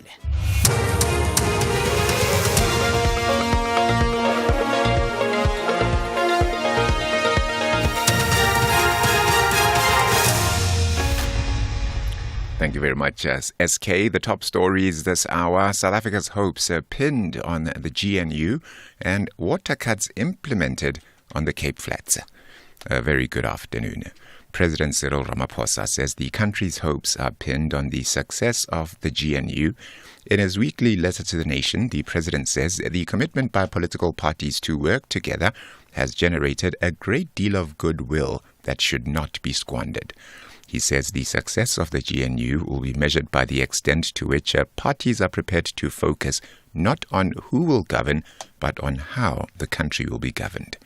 Busi Chimombe has more. The president says he's encouraged by the fact that there's broad consensus amongst the parties on the priorities of the incoming administration. He says this gives hope that the GNU will indeed take the country forward. Ramaphosa says emanating from the priorities outlined in the Statement of Intent, the parties will further refine the GNU's program. He says they need to demonstrate that they have a clear, coherent and sustainable program, and their collaboration is genuine. Busi Chimombe, SABC News.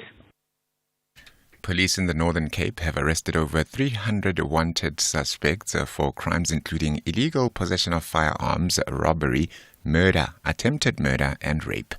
They were nabbed during Operation Shanela over the weekend. Over 20,000 people were stopped and searched.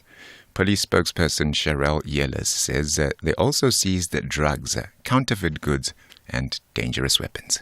Multidisciplinary teams in all 5 districts arrested 258 suspects for crimes such as illegal possession of firearms, dealing in drugs, illegal dealing in liquor, robbery, murder, attempted murder, rape, assault and burglary. Detectives traced and arrested 103 wanted suspects for serious crimes including business robbery, murder, rape and assault GBH. A total of over 21,000 persons and over 11,000 vehicles were stopped and searched. 12 unlicensed liquor outlets were closed and over 2,000 litres of alcohol was confiscated.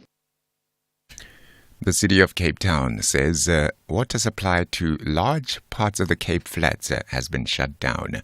It says the 72-hour water shutdown is necessary in order to do important maintenance to the water infrastructure on the Cape Flats network. 28 areas are affected. The city's Zahid Badruddin says water tankers have been made available. At midnight this morning, our teams initiated the shutdown of the Cape Flats network by adjusting a number of valves in order to begin the draining of that particular pipe system. Residents in the affected areas will now start to experience low pressure, and then ultimately that will become no pressure. The African continent cannot afford to constantly have an unconstitutional change of governments, especially in West Africa. That is according to the West Africa Caucus Chair, Alhaji Mbo, at the Pan-African Parliament. Members of the PAP are today attending the third ordinary session of its 6th Parliament in Midrand, Joburg. This year's AU theme is around education. Mbo, who's from the Gambia, says for the continent to achieve development, education is vital.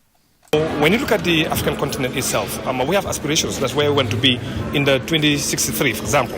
Now, to do that, the education system must be looked at all levels. One, you spoke just about access, but not only access, but also even the curriculum. What do we need to teach our children in the school so that they can nurture them to prepare themselves for the future? And I think the theme for this year's African Union, I think, is well in line with really where Africa wants to be. And firefighters in South Korea say they found around 20 bodies after a large fire broke out at a lithium battery factory near Seoul. It is feared that the number of dead could rise as the search and rescue operation continues. The BBC's Rachel Lee has the details. Several victims remain unaccounted for.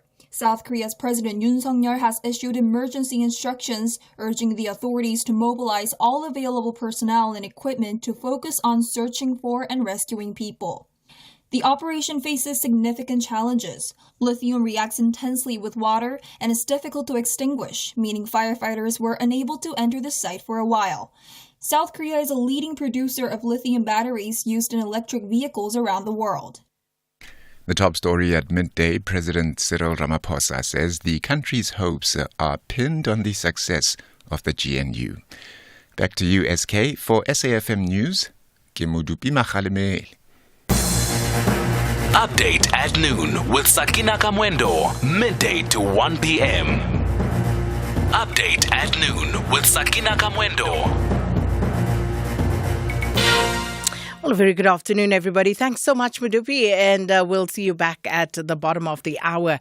It is now 7 minutes after 12, and thank you so much for choosing Update at Noon to spend at least the next hour with us, and of course, many stories to update you on. We'll check in with our reporter about that accident on the R42 near Delmas.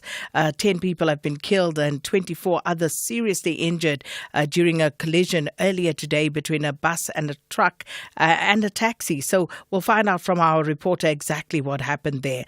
And also just a short while ago, COSATU, they held their post-Central Executive Committee media briefing, and we'll play some of that in terms of bringing you up to speed with what they had to say. And also still keeping an eye on what's happening with Eskom and the city of Joburg. City Power says it will appeal power utility Eskom's judgment. Eskom, if you'll remember, we told you this on Friday, they said that they had obtained a court order against the city demanding that the city pay over R1 billion that it owes Eskom, and that R1 billion in debt has since ballooned to R3.4 billion. So we'll follow up on that story. In the courts, the case against rape-accused Pastor Timothy Omotoso and his two co-accused Zugiswa Sito and Lusanda Sulani, that resumed again at the Gqeberha High Court today. And also, of course, the big talk around town is, of course, about cabinet. And after the inauguration of President Cyril Ramaphosa last Wednesday, everybody's waiting to see who he will appoint to his cabinet, which is, of course, his presidential prerogative. And we saw yesterday the Premier of Gauteng, Panyaza Lesufi, had put out a statement that he would be making an announcement to announce his cabinet in Gauteng at 2 p.m., which was shortly followed by a postponement to that same statement. And so we wait. And obviously, there's quite a bit going on, and we'll wait to see how this coalition ultimately looks, given that more parties have also since signed on. And then the statement of intent that governs all of this, whether it's a government of national unity, many pundits have, of course, come out saying it's not a government of national unity, it's actually a coalition. But whatever you call it, that statement of intent that governs it, we're going to have Zoleka Kodashe take a look more closely at that and unpack what it is, what's contained in it, and of course, how binding this particular document is on all those entering into the agreement. So those are the stories that we're looking at this afternoon. And of course, we always welcome your input as well. Sakina Kamwendo on SAFM. Now, Labour Federation COSATU says that it remains deeply opposed to the neoliberal policies of the Democratic Alliance because of the history of opposing labour reforms to improve the lives of workers. COSATU's General Secretary Soli Petro says that if the DA is to be part of the government of national unity, then it must abandon its anti-worker and anti-transformation agenda.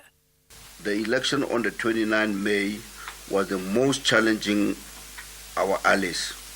The African National Congress, the South African Communist Party, and ourselves as the Congress of African Trade Union have faced since 1994. Leading up to the poll, the Federation and its affiliates crossed the country determined to defend the ANC and the alliance, as well as securing a mandate to return to office nationally and provincially. Despite the ANC not attaining the 51% necessary to form a majority government on its own, we are humbled that millions of South Africans entrust it to lead the government of national unity. We expect the ANC to recognize its election result as a clear message from voters for the party to pull up its socks if it is to continue governing. COSATU will continue to hold the ANC accountable while working closely with both allies to rebuild voter confidence and ensure it remains as a majority party. COSATU remains deeply opposed to the new liberal policies of the Democratic Alliance. The DA has a history of opposing all labor reforms seeking to improve the lives of workers. Its tendency to harbour the unprecedented racists such as Ronald House and Ian Cameroon within its ranks adds insult to injuries. We call on National Prosecution Authority to criminally charge House for his racist utterances. If the DA is to be part of the GNU, then it must abandon its anti-worker and anti-transformation agenda. We expect the ANC as the leader of the government of national unity to ensure that government is biased towards the working class and defend the hard-won gains, rights of workers and accelerate the transformation agenda. And that, of course, was Soli Petro, COSATU's General Secretary there, addressing the media a short while ago. Let us know your thoughts on that, given that the President seemingly has not made up his mind as yet as to how his cabinet will be comprised. Here, there, and everywhere. SAFM 106.2 FM in Tohoyandou. Sakina Kamwendo on SAFM. Now, South Africans are eagerly awaiting President Cyril Ramaphosa's announcement of his cabinet under the Government of National Unity. 10 political parties have now joined this broad-based system of government. And for some analysis, we joined on the line by someone who's been keeping a very close eye on all of these developments, Professor Chris Landsberg, Director of the Centre for African Diplomacy and Leadership at the University of Johannesburg. Professor, thanks so much as usual. Thanks so much for speaking to us here on Updated Noon. Thanks for having me, Eske. So let's start with the latest. So we saw, since we last spoke, more parties actually signing on to this agreement for the Government of National Unity. Your take on that and who has come on? We saw, I think the last time we spoke, there was the PAC. We've subsequently seen the UDM, ATM, all of these other parties also deciding to join the fray. And Al Jamaa is another one. You're right. We now stand on 10, and there is an important debate, certainly in research quarters, and I suspect in media quarters as well. There's an important debate that is beginning to happen and take place. Isn't it becoming unwieldy? I mean, how do you do this? There are only so many posts I can predict for you now that it's unlikely that the president will reduce the cabinet. And of course, there was the expectation that our cabinet was bloated and big already. How will it work? But here's the point, Sakina. If you want to have a government of national unity, before we talk about all the technical aspects and whether it will work, the small matter, and I mean that, of course, sarcastically, but a small matter of unity in the country and representativity and making sure that racial groups feel represented. And that's one of the things that got the ANC into trouble, is something that must be addressed. But how you make a government like that work, especially given that there are two dominant parties, one that's going around brandishing the idea that it was they were the first and they locked the ANC into an agreement, and there's supposed to be negotiations or consultation with them in particular. It remains one of those matters, but I'm led to believe that there are even more that would like to join. So the interesting question at this point, Professor Landsberg, is what is going on? Because it would have been thought that the president wouldn't have as tough a time deciding on who makes it or doesn't make it into his cabinet. So with someone like yourself who has been having their ear close to the ground, what is actually going on here? Yeah, look, Sakina, I think the silence and clearly the secrecy and confidentiality, if you want to put it constructively, I think there's an agreement between parties, and I think some have been more disciplined than others. I think there's one party in particular whose leader just can't seem to stay away from the media and constantly make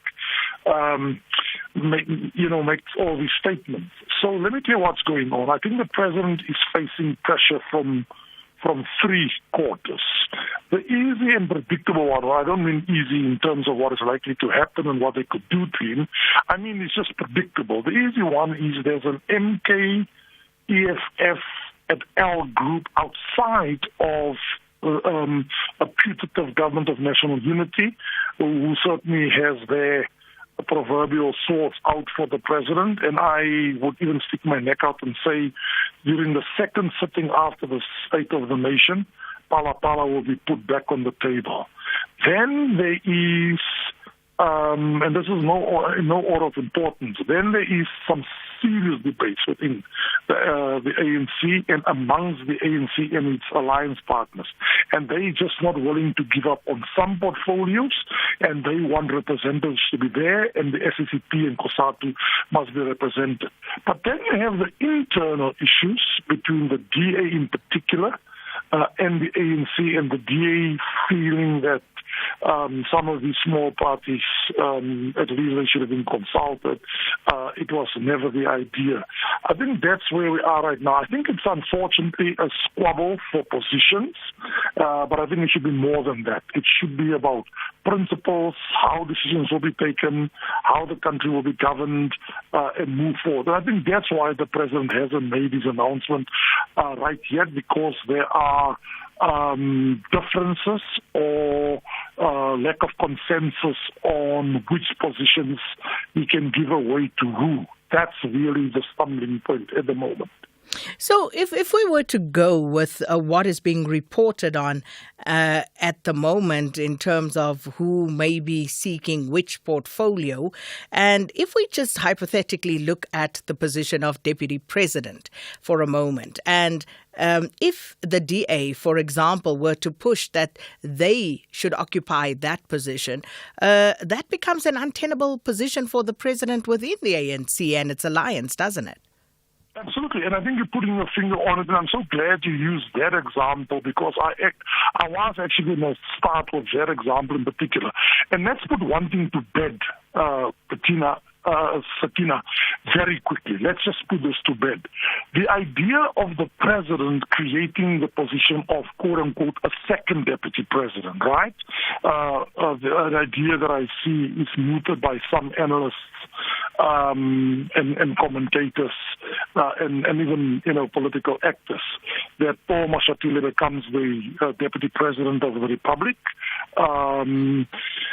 as he has been before the election, and you give Mr. Steenhuisen deputy. You have to change the Constitution. The Constitution doesn't make provision for it.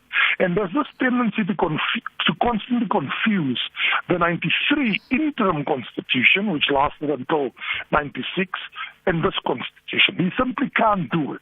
So what is the DA, according to my understanding, also then insisting on? Give him ministry in the presidency. Now, just from a cool political point of view, I can understand why the ANC would be reluctant to give that to any opposition member, and especially the DA. Because why? You're going to be in charge of intelligence of the country. Now, no dominant party in the world will give intelligence away to any other party unless it believes it's a staunch ally of it. So right there is the conundrum, because I would imagine the DA wants to have one very influential position at the very least. Helen Zille spoke about 30% of these cabinet positions, and if you look at that, we're talking at least 9 or 10 ministries. But even if they were to back down on that, I'm sure the DA would be gunning to have something that they would want to have full control over, that they feel is influential enough, Professor Landsberg. And if the ANC is not backing down on any of those, where does that leave this coalition? No, first of all, again, an excellent question. I think the ANC would quite frankly be foolish or reckless not to give the DA significant positions. But then the Constitution also says the president's prerogative. Of course, we're now in coalition. You and I clarified the point last week, and said it's a grand coalition. It is not a GNU. Be that as it may, let's get back to the point. I think there are some serious and significant positions that will be given to the DA. I really don't think the ANC, certainly the president, wants to play games with the DA on that score. For example, I can think of trade and industry. That's not an insignificant position.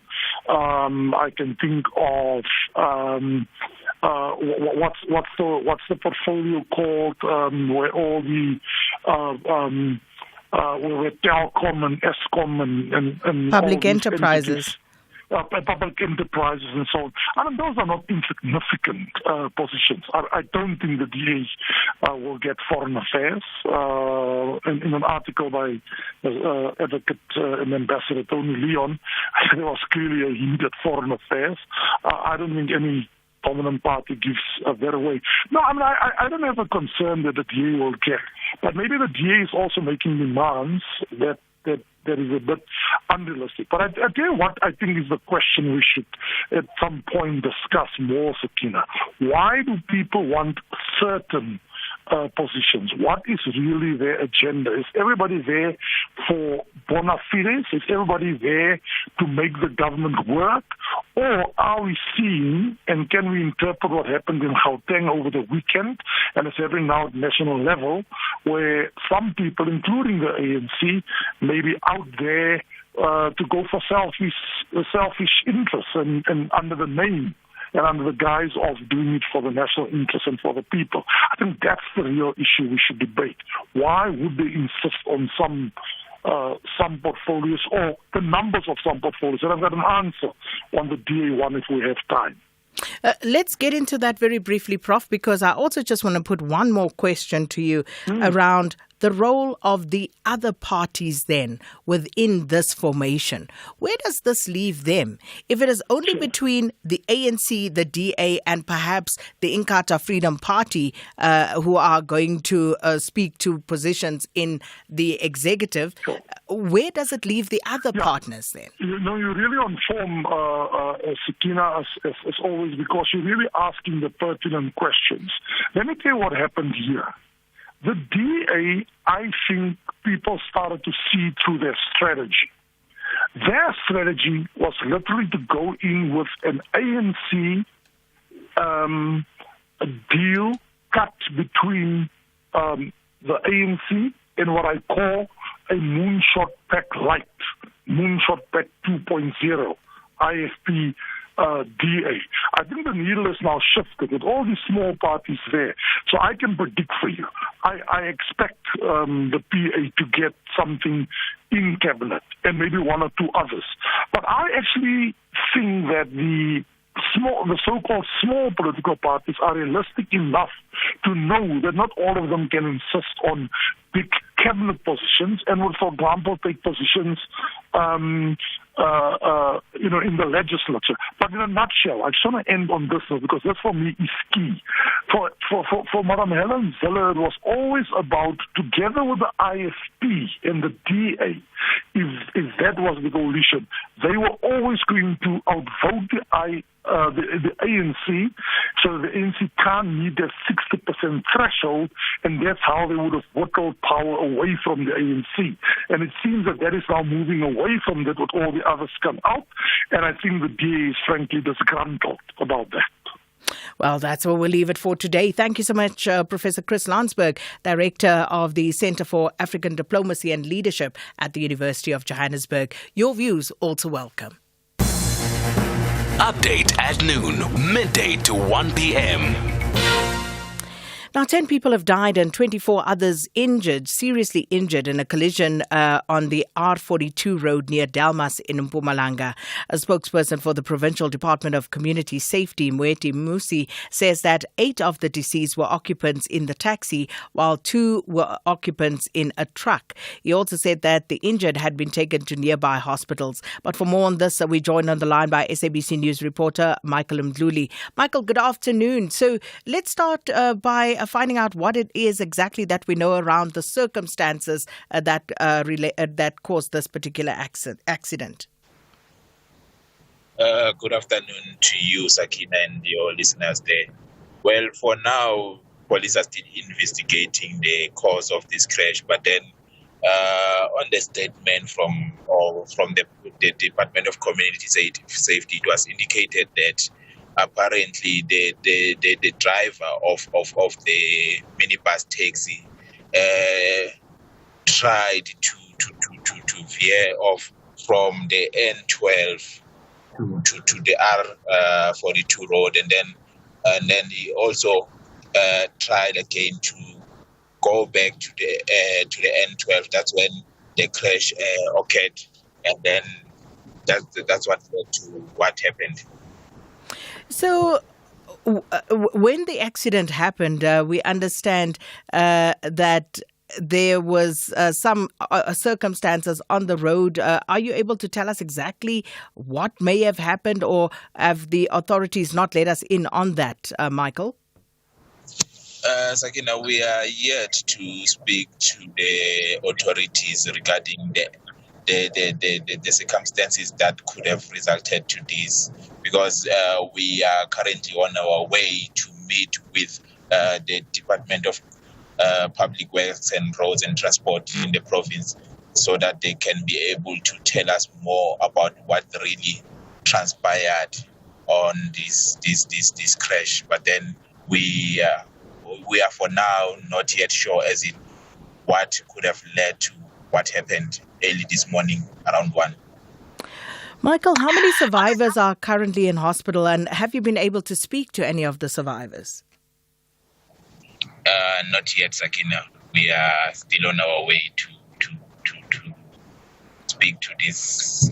Hopefully we'll get a chance to speak to them, because for now what we know is that the MEC for the community safety, for the Department of Public Works is coming here, and then from there onwards they will indicate to us as in maybe are we able to speak to those who are injured, because as you have mentioned, the people have been critically injured. So perhaps they might not be able to talk to us, but then we have not yet spoken to them yet. The number we were given, Michael, of the injured was 24.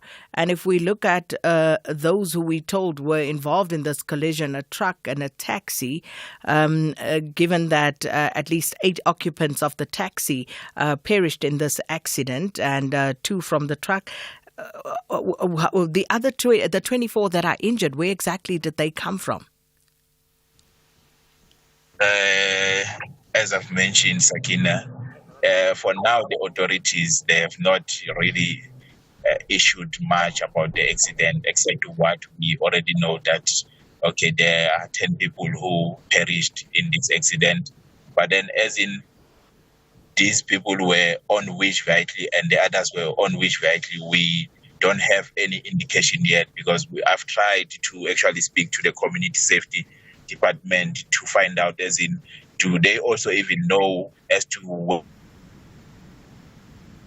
these people going to or where were from, but we didn't get anything from the department as of yet.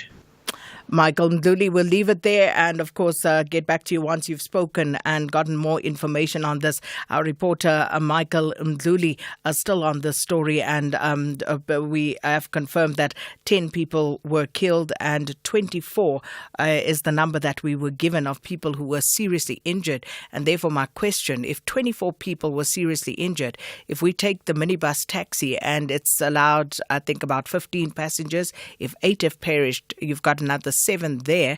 You've got 2 people who perished in the truck. So 24 is a big number. Where were these other people from? How do they get involved in this accident? But of course, as soon as Michael Mdluli has answers for us, we'll share that with you. Modupi Mohlahlana, meantime, standing by with your latest headlines. Thank you very much, Sakina, and a very good afternoon. A development from that story: the number of people who died in the crash involving a taxi and a truck on the R42 near Delmas in Mpumalanga has risen to 11. President Cyril Ramaphosa says the country's hopes are pinned on the success of the GNU, and U.S. prosecutors have recommended to the Justice Department that criminal charges be brought against Boeing after it violated a settlement related to 2 fatal air crashes. Details of these and other stories coming up 1 o'clock. Economic news on SAFM. Facts and figures you can count on. Our analyst on a Monday is Wayne McCurry. Wayne is with FNB Wealth and Investments. Good afternoon, Wayne. Yes, good afternoon. I must say, quite a nice start to the week. Market up almost 1%. And it's really across the board, even though the mining shares are leading the charge. So we've got quite nice returns from the gold and platinum shares. Anglo Gold, Anglo American Platinum up 3%. Goldfields up 4%. Industrials are also up nicely, mainly Naspers and Process, both up around 3 and 4%. On the downside, not that much. A couple of South African shares, but they've really done well in the last week. So the Foschini Group is down 3%. Hyprop, the property group's down 3%. They came up with a trading update that wasn't that well received by the market. Lots of company news out today, actually. Invicta Bearings came up with earnings slightly down, but the market was expecting it, so that share basically unchanged. PPC came up with earnings. Now they've swapped into a profit and they're paying a dividend, but the market really knew this. Look, it's a very tough environment they're in. So even though they made profits, their volumes went down. So they were lucky they could get some pricing power, but the volumes are actually down quite steeply. So that share down 4%. Naspers and Process, as I mentioned earlier on, they're the 2 industrials that are really doing well. They came up with their earnings, and I think this was really good. I mean, the e-commerce section actually turned profitable for the first time ever, and that's about a year ahead of schedule, the schedule that they set. So the market actually received that very well. On the commodity side, gold more or less flat. Both platinum, but especially palladium, are up strongly. Brent crude is sitting just below $85 a barrel. On the rand, rand's a little bit weaker. It's at 18.13 against the dollar, but remember, it's come a long way in 2 weeks. It strengthened quite significantly in 2 weeks, but unfortunately today, a little bit weaker. So really a good start to the week, and we'll see how the rest of the week progresses. And we like that good start to the week. Thanks so much, Wayne McCurry. Wayne is with FNB Wealth and Investment. This is SAFM Sport with John Gericka. Hello. I'm going to get into trouble today. Why? Not from you, but from people. You know, like Kaizer Chiefs fans. Kaizer Chiefs fans are fun, right? So you can make fun of Kaizer Chiefs fans because they know, Moss, that they mid-table team at the moment, right? Not so much later on. I'm going to get into trouble, but that's fine. Okay. Proteas skipper Aidan speaking. Were you awake enough? You were awake enough. Of course I was awake. I watched this. You were watching it live. Yeah. Right? That's dedication. Aidan Markram's expressed relief after his team advanced to the semi-finals of the T20 World Cup. This is where it starts getting tense. They beat the West Indies this morning by 3 wickets. After being sent into bat first, the Windies scored 135 for 8. After a rain delay, South Africa was set a revised target of 123 of 17 overs. They reached that with 5 deliveries remaining. We would have liked to be a lot more convincing in getting the job done with bat in hand, especially after that rain break. We really thought the wicket was playing nicely and probably just didn't take care of little partnerships to get us closer and then kill the game at that time. Probably just looking to try kill the game too early. But I suppose it's been the story of our comp. We get ourselves into tricky positions and sort of by hook or by crook get over the line. Who will they play in the semi-finals? Probably going to be Australia. Australia meet India today from 4:30. Afghanistan take on Bangladesh tomorrow morning. Afghanistan need to win and win big, and then hope that Australia lose if they want to meet South Africa in the final 4. Orlando Pirates midfielder Patrick Maswanganyi and Mamelodi Sundowns goalkeeper Ronan Williams were the big winners of the PSL Awards last night. Maswanganyi's exceptional performance earned him the Premiership Players Player of the Season, Premiership Midfielder of the Season and the Nedbank Cup Player of the Tournament Awards. Bafana captain Williams was honoured with the PSL Footballer of the Season, also took home the Premiership Goalkeeper of the Season award. Why was that still virtual? Yeah, still virtual, still not very well done. It's you think with all the money that they have, that would be like the highlight of the football calendar. Exactly. But yeah, maybe because everybody's everywhere. You know, it's holiday season. No. Players have all got no. Okay. Not an excuse. Okay. Euros 24. They're all in one place. They're in Germany. Group B today will be decided. Albania take on Spain. Croatia against Italy. Couple of exciting games there. Spain have done enough. They've already got a spot in the next round. The Italy-Croatia match is a winner takes all. The winner advances. But Italian football analyst Gabriele Marcotti reminds us of this little fact. Italy have played Croatia 8 times in their history and have never beaten them. It's 3 wins and 5 draws in those 8 games. So if you believe this stuff matters, not looking too good. I think Italy do get the job done. A draw, I think, would be enough to finish second. Having said all that, unless, of course, even if Albania beats Spain, then a draw is still enough for second place.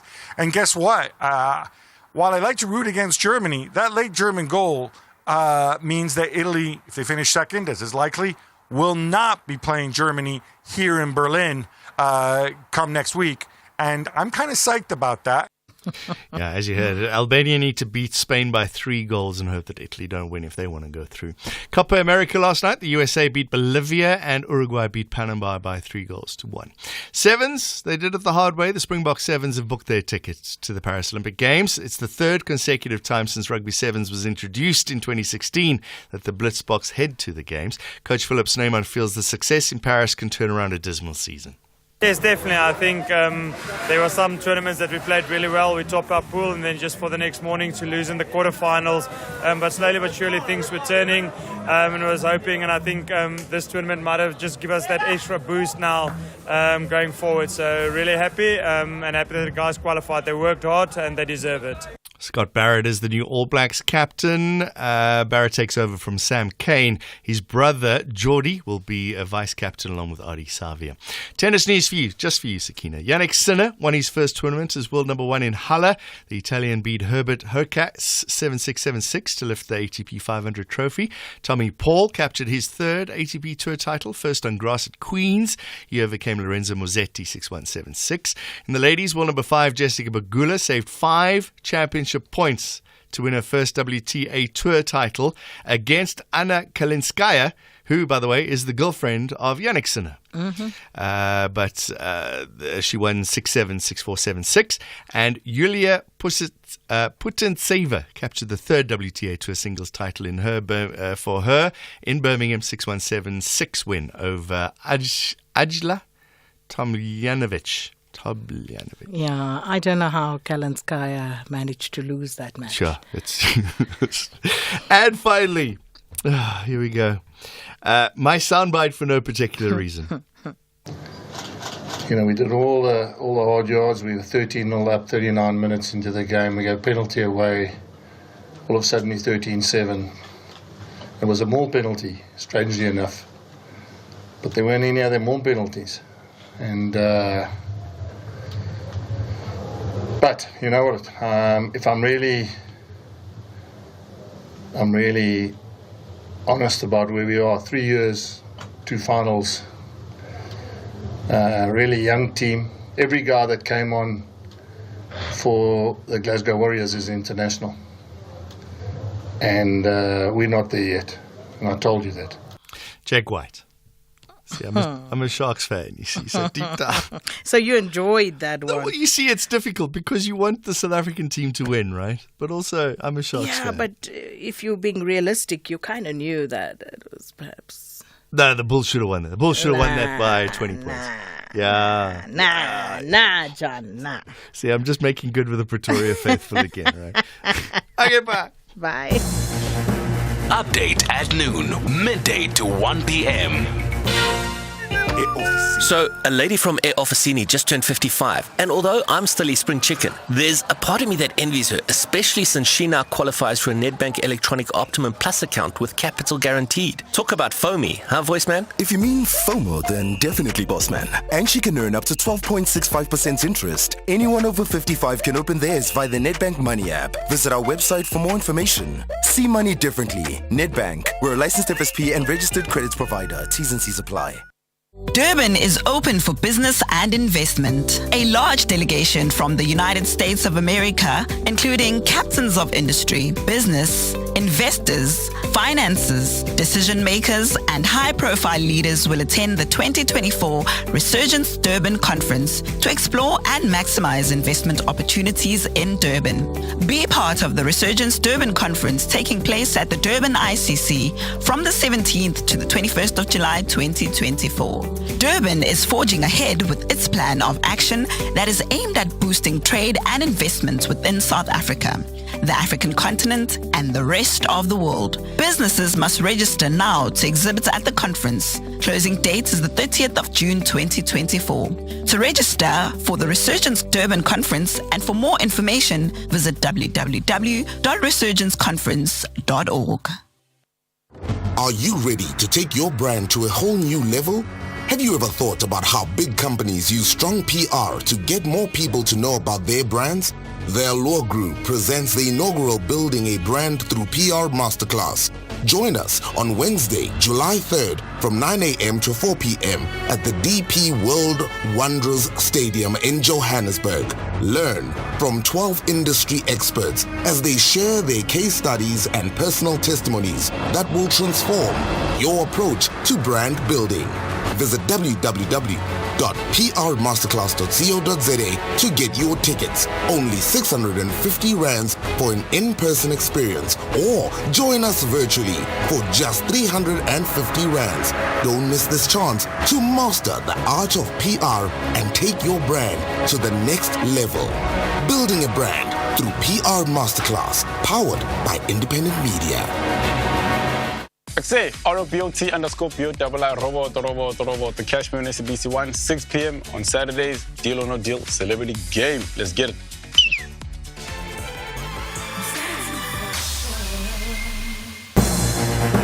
Update at noon with Sakina Kamwendo, midday to 1 p.m. Well, 15 minutes before 1, let's listen to some of your voice notes. Afternoon, Sakina. Politics really is a dirty game. Others are forming new parties for revenge. So we're going to delay service delivery because we are power hungry, lying that we want to empower black people. And we say whites hate us. We also, blacks hate other blacks. Even from same womb, hiring ingabis, killing our grandmothers, accusing them of witchcraft, body shaming. Go to Twitter, you will see how black people hate each other. Thank you. Saki Saki.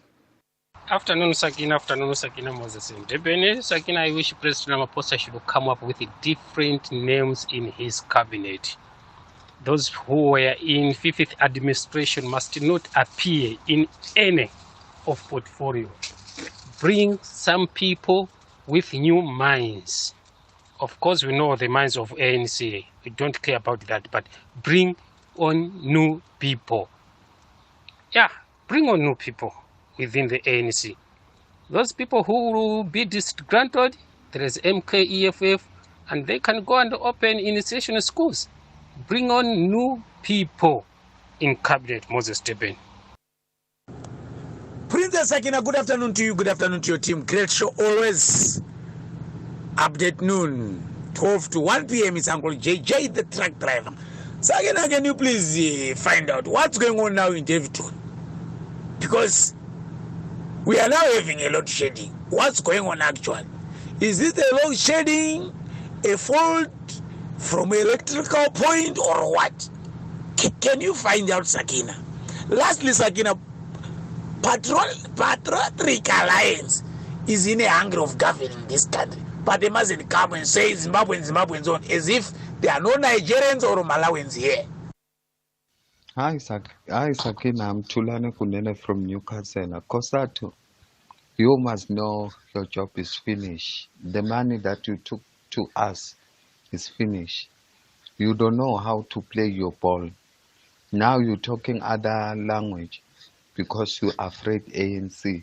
Why you don't withdraw your support in ANC rather than to go in coalition in that nonsense of the ANC? Kosato. Bye. You'll see before this year finish, we'll lose a lot of members in your money. Thank you. Good afternoon, Mam Sakina. Good afternoon to the listeners of SAFM. Mam Sakina, I think we need to educate the COSATU because those people who are in COSATU are the comrade, are the people who didn't go to school. They don't have a qualification of the position that they occupied. The ANC didn't win a majority to govern the country. Anything comes from the party that are in merit of GNU, the ANC should accept, and the DA should make sure that the ANC people, they don't occupy strategic position. Because the ANC, they have been in power for 30 years. They don't know how to govern. They mess up country. The COSATU, they must go back to school and educate themselves. Thank you. A very good afternoon to you, Mam Sakina. Mam Sakina, just recently received a call from Department of Labor with regards to the job offer. So the main problem for me is the department is looking for someone who has 3 to 4 years experience. So if the department or if the public institutions are continue looking for people who have experiences, then I think it's going to be problematic for us, especially people who are living with disabilities. I mean, where are we going to get those experiences that they're looking for? And I thought Ramaphosa has said something with regards to this thing, but the departments, many departments are yet to implement what Ramaphosa has said with regards to experiences within the job field. Thank you so much, Sagina. Kazamola Koza, Pretoria, Soshanguv. Good afternoon, Sakina and your team. Jumbo Africa, Happy Youth Month. Sakina, now I don't trust anyone, even COSATU or what. Those guys are all in the same page. They are the liar. President promised us our contract here in city of Matosana, it will run until further notice he deal with this issue of unemployment. As we speak, on this Friday, 400 jobs are going to cut in city of Matosana. Today, we make a call to President Otla and say they must intervene. That lady said, yes, I agree with you. President said this contract, they must run until further notice. But I advise you, go to consult with your union. Said, no, President didn't tell us about the union. he assures us we will work until he deal with issue of unemployment because we have already shortage of staff here in city of Matlo, something like 1,500, but they terminate 400 jobs. So I don't trust anyone. It's pace in Matlosan. Well, thanks so much for all of those voice notes. Very interesting issues being raised there. Let me read some of the messages that came through the other platforms. Zaki Matebula says, SK, we've been waiting for a long time to know who's going to be Minister of what in the new administration of this Government of National Unity. Hopefully it will all go well and the right people must be appointed. Vugani says, I anticipate, like everyone, how this parliament will look like. I have no doubt that most of the parties, if not all, are going there not for national unity, but about power, which includes getting portfolios. How will the rejected ones react? It's going to be very interesting. And then Nkosing Pete says, Sakina, we won't have a government now. Our president, we know he's that man who consults everyone. Also, it shows all parties are about positions, not to serve the people of this country. And then Pilani says, Sakina, ATM movement, they've joined the GNU, because when I checked about an hour ago, they hadn't. So yeah, I'll just check again. The last I checked, I think they did. But I'll check. I'll let you know, hopefully before the end of the show. Tsepo says, I pray these politicians put their interests aside for once and focus on the well-being of the country. May this Government of National Unity work out. And then Uzane Mvula says, Zimbabweans need to go back home and give our citizens a chance to fix our country. In fact, all immigrants must go. Noel says, listening to your interview with Prof, I think the ANC planning a GNU is planning a GNU without the DA. And Jabulani says, afternoon, always, and the team, I wish they could appoint someone from the opposition party to be the eThekwini mayor to try and curb tender corruption in that metro. And Pumzile says, Honorable SK, even one award, not even one award in jail last night. Where's Kaizer Chiefs? Welcome to Orlando Pirates. Okay, you're being spicy. That's all right. Thanks so much for all of those messages. Sakina Kamwendo on SAFM. Now, to improve infrastructure, bulk water entity Rand Water has kicked off its 37-day maintenance project in Gauteng, with many areas being affected, that's according to Rand Water spokesperson Makenosi Maru. And she says that residents should not panic as taps will not run dry. Monique Lewis filed this report. Rand Water's spokesperson Makenosi Maru says the objective of the bulk infrastructure maintenance is to improve plant availability, reliability, and efficiencies towards a flexible system. She says the long overdue maintenance process is to be completed towards the end of next month. We started in Mohali City, and I'm proud and happy to report that the project went very well, exceptionally well.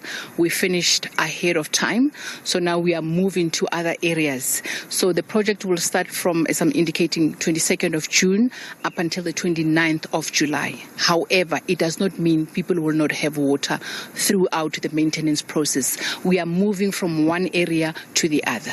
Residents have been urged to also visit their respective municipalities in case of prolonged outages. I have seen the panic on social media platforms, and I would like to, one, remind people that this is not a new project. Rainwater, we do infrastructure maintenance every year. So there is nothing new that we are doing.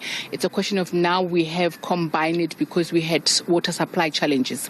So there is no need to panic. There will be water during this maintenance process. The utility cautions residents from pressing the panic button as precautions have been put in place. We are going to be communicating on a daily basis, follow our social media platforms, but also we are encouraging residents to follow their municipalities, because remember, they would know in terms of local areas which areas will have more water, which areas will not have water. Water activist Dr. Ferial Adams says there is a lot that needs to be done at the utility. We need much more, and this is being done by Rand Water. There's still a lot more that needs to be done with regards to the piping to the residents and the pipes that are bursting along the way to the residents by Joburg Water. So that's also a section of maintenance that needs to happen. Residents have been urged to use water sparingly. Monique Lewis, SABC News, Johannesburg. And, of course, that already underway here in Gauteng. Now, men diagnosed with mental health problems have been cautioned against excessive use of alcohol as a form of escapism.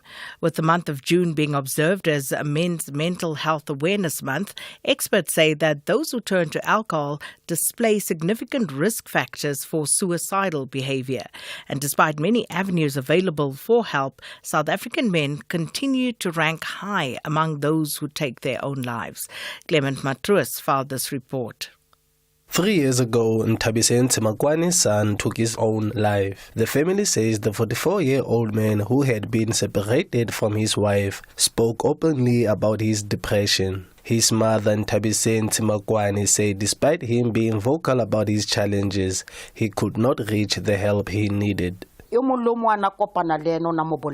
to be very vocal about his problems. He told everyone he met about his problems. Although he was hurting, most of the people around him knew what he was going through. It's painful for us as a family that he couldn't get the help he needed and ended up taking his own life. According to the South African Society of Psychiatrists, South Africa is 10th on the list of countries with the most suicides. In 2021, SASOP revealed that of the 13,000 suicides reported, more than 10,000 were men. Dr. Aileen Robertson believes that alcohol abuse amongst men suffering mental health issues plays a major role. So 43% of adult men in South Africa drink alcohol compared to 20% of women. And not only that, but they also drink in greater quantities than women.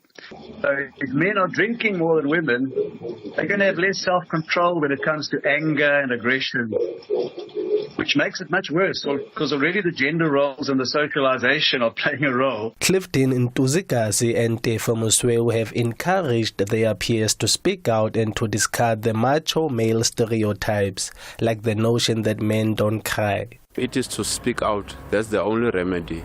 Without speaking out, then no one will know through what are you going through. That's my advice. You can just, ask for help, speak out, what is your problem, and any problem can be solved. Dr. Aileen Robertson has urged men to speak up before it's too late and to break the stigma that it's unmanly to seek help.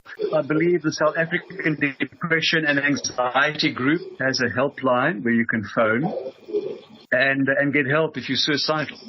But where there is an urgent need for education, so men need to be told and educated that if you're depressed, if you're suicidal, get help. Go to your employee health and wellness or your EAP or your counselor. Those who feel like they are drowning and need help are encouraged to call the South African Depression and Anxiety Group on the toll-free number 0800 121 314. I am Opemetse Balatseng in Kimberley. Here, there, and everywhere. SAFM 105.1 FM in Johannesburg. Sakina Kamwendo on SAFM. Well, just an answer there for you with regard to ATM, and that's the African Transformation Movement and them joining the GNU. They are not a part of it, still very much part of the Progressive Caucus, and actually, put out a statement earlier talking about the importance of that Progressive Caucus. So it's going to be interesting to see how it all plays out, of course, who goes with whom, where, and how ultimately President Cyril Ramaphosa constitutes his cabinet when he eventually does. Natir 101 says, here's the schedule for obsessions for parties who are hell-bent to hold democracy to ransom. Discredit the GNU analyzing the appointed cabinet, sour graping #Sona, and try to drive a wedge among the GNU participants. And I just wonder, Natir, who would be doing that, because this process is playing out. It's being televised, so to speak, for all to see. And when people talk about the difficulties that exist, they're not imagining it. This is precisely why the president hasn't appointed his cabinet as yet. Why do you then believe that, for example, Gauteng Premier Panyaza Lesufi was unable to make the announcement about his cabinet appointing his MECs yesterday? Because he put out a statement which indicates that he was obviously ready to do so, but then for some reason had to hold back on that. So what could possibly have informed that? There's a lot going on. And again, if you read what's being said by different protagonists here, it makes for very interesting reading, and all the more interesting to see how ultimately it's all going to play out. But of course, we're all watching and we're all entitled to our views on all of this. But thanks so much for being with us today, and we'll do it again tomorrow. Right now, 1 o'clock, Mudupi Mahalimele standing by with your latest news.